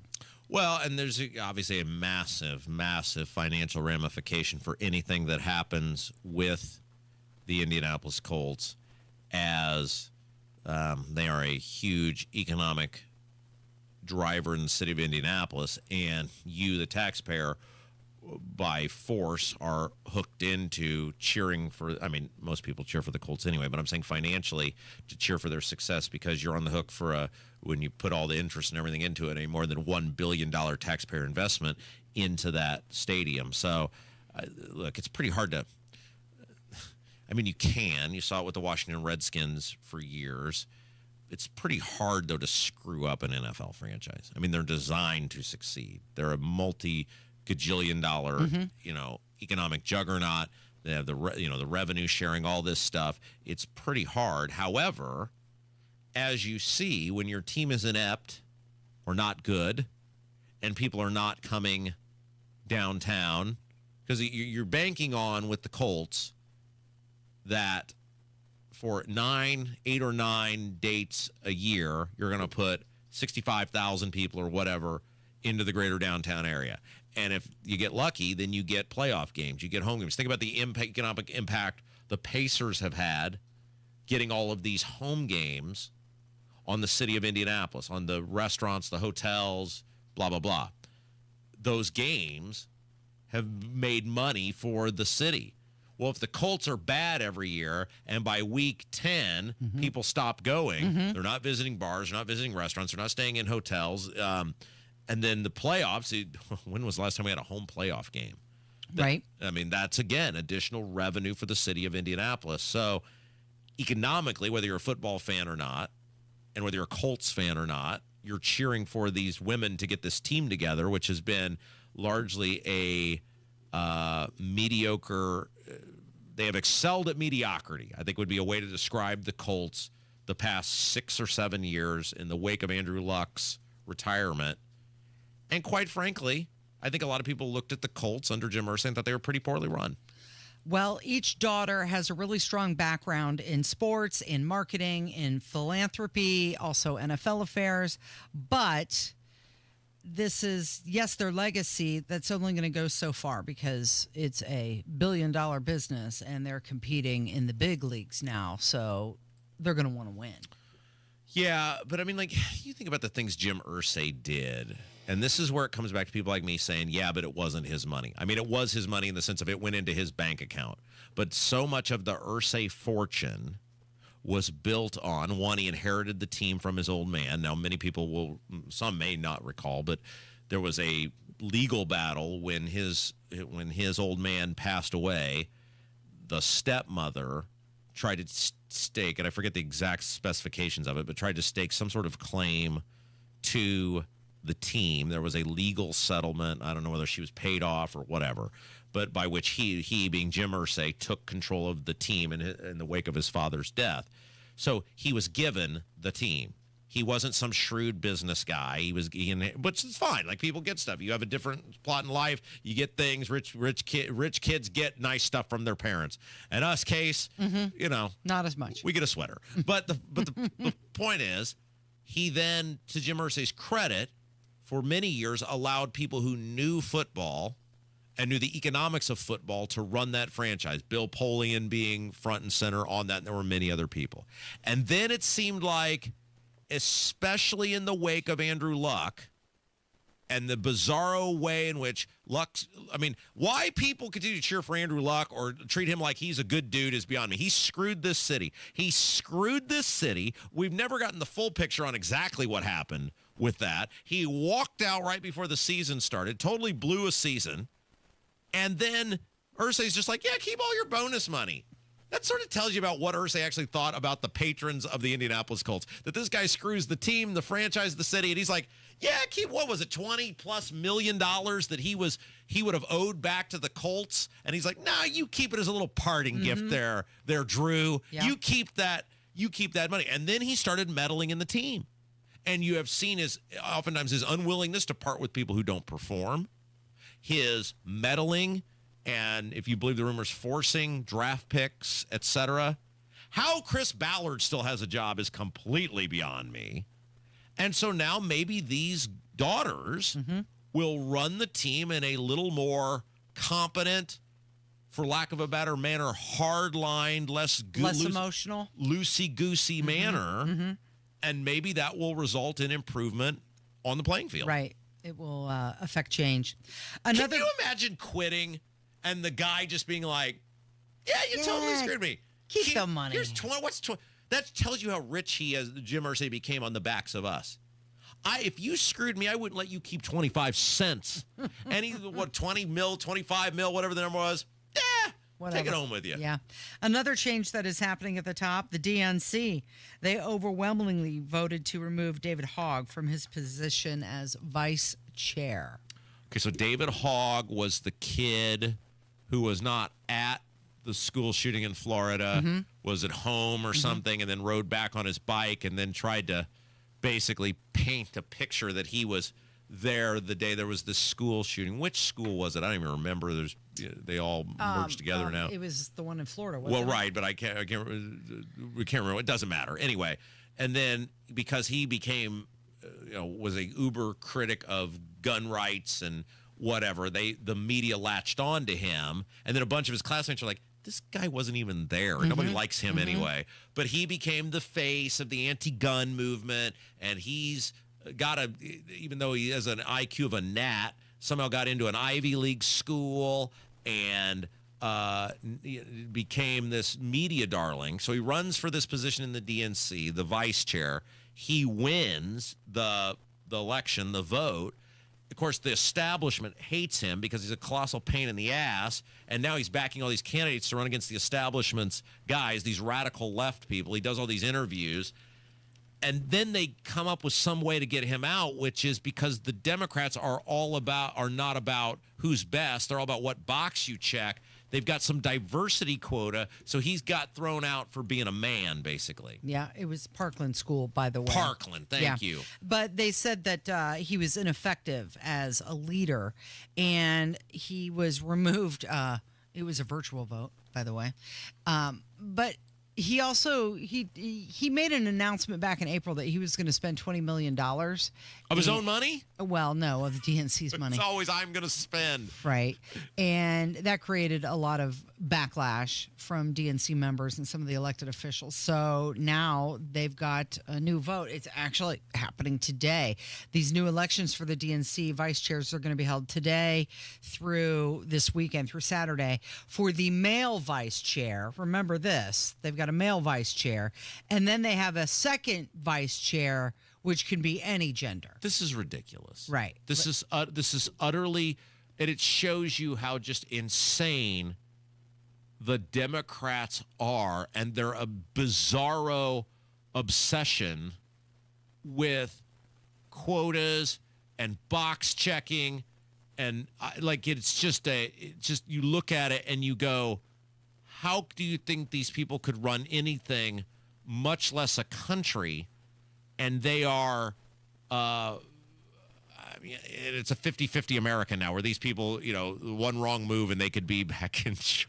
It's just unbelievable. How did we get to this point, Casey? How did we get here? Tell me. I need an answer. I'm Joe Hogsett at this point. Answer me. Hello? Hello? Answer me. Hello? It's not... You're feisty. It's 11:43 in the morning. Answer me. You're feisty today. Top things that drive Americans crazy. This is a new study. Are you ready? Can you guess something that drives people crazy? These are little things that drive people crazy. Working with Rob Kendall. Okay, let's see. Little things. Mm-hmm. I would guess it's like chewing your nails. Is that loud chewing is one of them? Yeah, there you go. Heavy breathing. I was going to say heavy breathing is another. Some very oddly specific triggers. Yeah. The texture of socks, aluminum cans, fingernails on a chalkboard. Not washing your hair. TV censorship beeps. We use those occasionally. Beep when you beep someone out. We can't play the swear right? words. Those make people irritated, apparently. Huh. But here are the top 3 little things that drive Americans crazy. Yes. Coming in at 43%, number 3. Being spoken to when you want silence. Oh, yeah. Yeah. Number 2, 44%, an unexpected knock on the door when you're not ready for visitors. Oh, yeah. Yeah? That drive you crazy? Well, you go hide or you go answer the door? Aren't you sensing a theme here, which is people wanting to be left alone? Leave me alone. That's right. The number 1 annoyance at 46%, seeing someone in public that you don't want to talk to. They're all the same. Yeah. People wanting to be left alone. This is why, this is perfect. This works out perfect. This is why people are like, why don't you go back to politics? And I tell people, because half of my day is spent in solace by myself without having to see or talk to anyone. My coworkers consist of you, who's ever in that producer seat, right? Hammer. I see Carl in the morning. Yeah. Maybe on Wednesdays when I do State House happenings, I have to see Abdul and Merritt for a very short period. Our boss, David Wood, occasionally. Matt Hiblin, occasionally. That's Scotty Johnson, because he's in the back room when I get there. That's about it. Yeah. None of us want to talk to you. And that's right. You guys don't want anything to do with me. Casey's really the only person that ever has to really engage with me. And then the day's over at noon, and I go home, and for like 4 hours, I just sit there. Lucky for you, all of the people that you do engage with are so delightful. That's right. Yeah. It is Kendall and Casey. It's 93 WIBC. Hammer and Nigel show back at it today. We will recap a wild night in Indianapolis, and Rob Kendall flips out and goes off the rails. Don't miss it, 3 o'clock. Farnsworth Metal Recycling, a familiar face in Indy. Farnsworth Metal Recycling will pay you cash for your scrap metal. Race Demolition and Farnsworth Metal Recycling may seem familiar to you, and that's because they are. They're trusted local family-owned businesses going back 3 generations in Indy with their familiar orange logo and a name you know. But you may not know they'll pay you cash for your scrap metal. Cash is king. Your scrap aluminum, steel, copper, and brass will get you cash from Farnsworth Metal Recycling. Just drop it off or schedule a pickup, and you'll put cash in your pocket. Raise Demolition and Farnsworth Metal Recycling. Local names you can trust with 2 locations. Farnsworth Metal Recycling, a familiar face in Indy. Get cash for your scrap. Get started at farnsworthmetals.com. Hey guys, it's Rob for Life Church. You know, Father's Day is Sunday, and Life Church would like to take a moment to to say thank you to all of our fathers. There are so many fathers who are working hard and leading their families closer to Jesus. Life Church says, well done. And Life Church would like to invite you and your dad or father figure to any of their 4 central Indiana locations this Sunday for Father's Day. They've got campuses in Noblesville, Fishers, Eagle Creek, and Pendleton. And you can check them out on the web, too. They have great online services. You can learn more about everything at lifechurchin.com. Don Fisher here for QC Kinetics. I want to share with you the best thing I've done for my knee pain. I've been hearing commercials about the groundbreaking treatments that QC Kinetics offers for months. Meantime, my chronic knee pain had hit an all-time high threshold. I wanted to stay active and enjoy playing golf again without the pain. So I decided to call and book an appointment. And what I found out was that QC Kinetics is the non-surgical solution. I have no knee pain and feel like I did 10 years ago. And it's all because of the non-invasive therapy from QC Kinetics. Discover the solution to joint pain with no surgery, no drugs, and no downtime. For a free consultation, call 463-282-6886. I'm back to playing golf and enjoying life. Take it from me, this is the best call you can make to relieve your orthopedic pain. For your free consultation, call QC Kinetics today. 463-282-6886. 463-282-6886. Hey, listen, are you a 50-year-old person looking for term life insurance? Then you need to talk to Bob. Bob specializes in helping people find $1 million or more of term life insurance for a couple of $100 a month. Look, you need to know there's a price war in the term life insurance business, and you may be paying too much. Call Bob, and he'll shop and see how much money he can save you. Look, this could be the last term life insurance policy you ever have. Your rates are guaranteed for the next 20 years. That's right, guaranteed level rates for the next 20 years. And if you're a smoker or your health is not perfect, Bob has great rates for you too. So for $1 million of term life insurance coverage for a couple of $100 a month, call Bob right now. 800-890-5075. 800-890-5075. 800-890-5075. That's 800-890-5075. Paid for by Term Direct. Summertime's here, so get a hot summertime deal at Tom Roush Lincoln. Get Lincoln's employee pricing on most all new Lincolns. Get up to $20,000 off select 2024 Navigators. Up to $8,000 off select 2024 Lincoln Nautilus. Come and see why the Roush family has served the community for over 53 years at Tom Roush Lincoln. Navigator MSRP 105-195. Nautilus MSRP 60-195. 2025 Navigators excluded from employee pricing. Subject to credit approval. See dealer for complete offer details. Hello, this is Don Steffi, Executive Director for the Indianapolis Ballet, and I want to personally thank everyone who made this past season such a wonderful success. Whether single ticket buyers, subscribers, donors, volunteers, or corporate and foundation supporters, a sincere thank you is extended to you all from our board, staff, and dancers. Let's have another dance together next year, shall we? As we present a new season of great performances by your Indianapolis Ballet. Thank you. Why'd I go to the doctor? One day at the firehouse, I was so lightheaded I could barely stand. Even my crew noticed. Getting checked out was the right call. Turns out I have atrial fibrillation, which increases the risk of stroke about 5 times. Symptoms like irregular heartbeat, heart racing, chest pain, shortness of breath, fatigue, or lightheadedness can come and go. But if it's AFib, the risk of stroke remains. If you have symptoms, contact a doctor. I'm so glad I did. Visit notimetowait.com. Sponsored by Bristol-Myers Squibb and Pfizer. News doesn't wait, and neither should you. Breaking news updates, local headlines, and statewide coverage are always available at WIBC.com. When the news moves fast, we will too. Stay in the know while you're on the go with WIBC.com.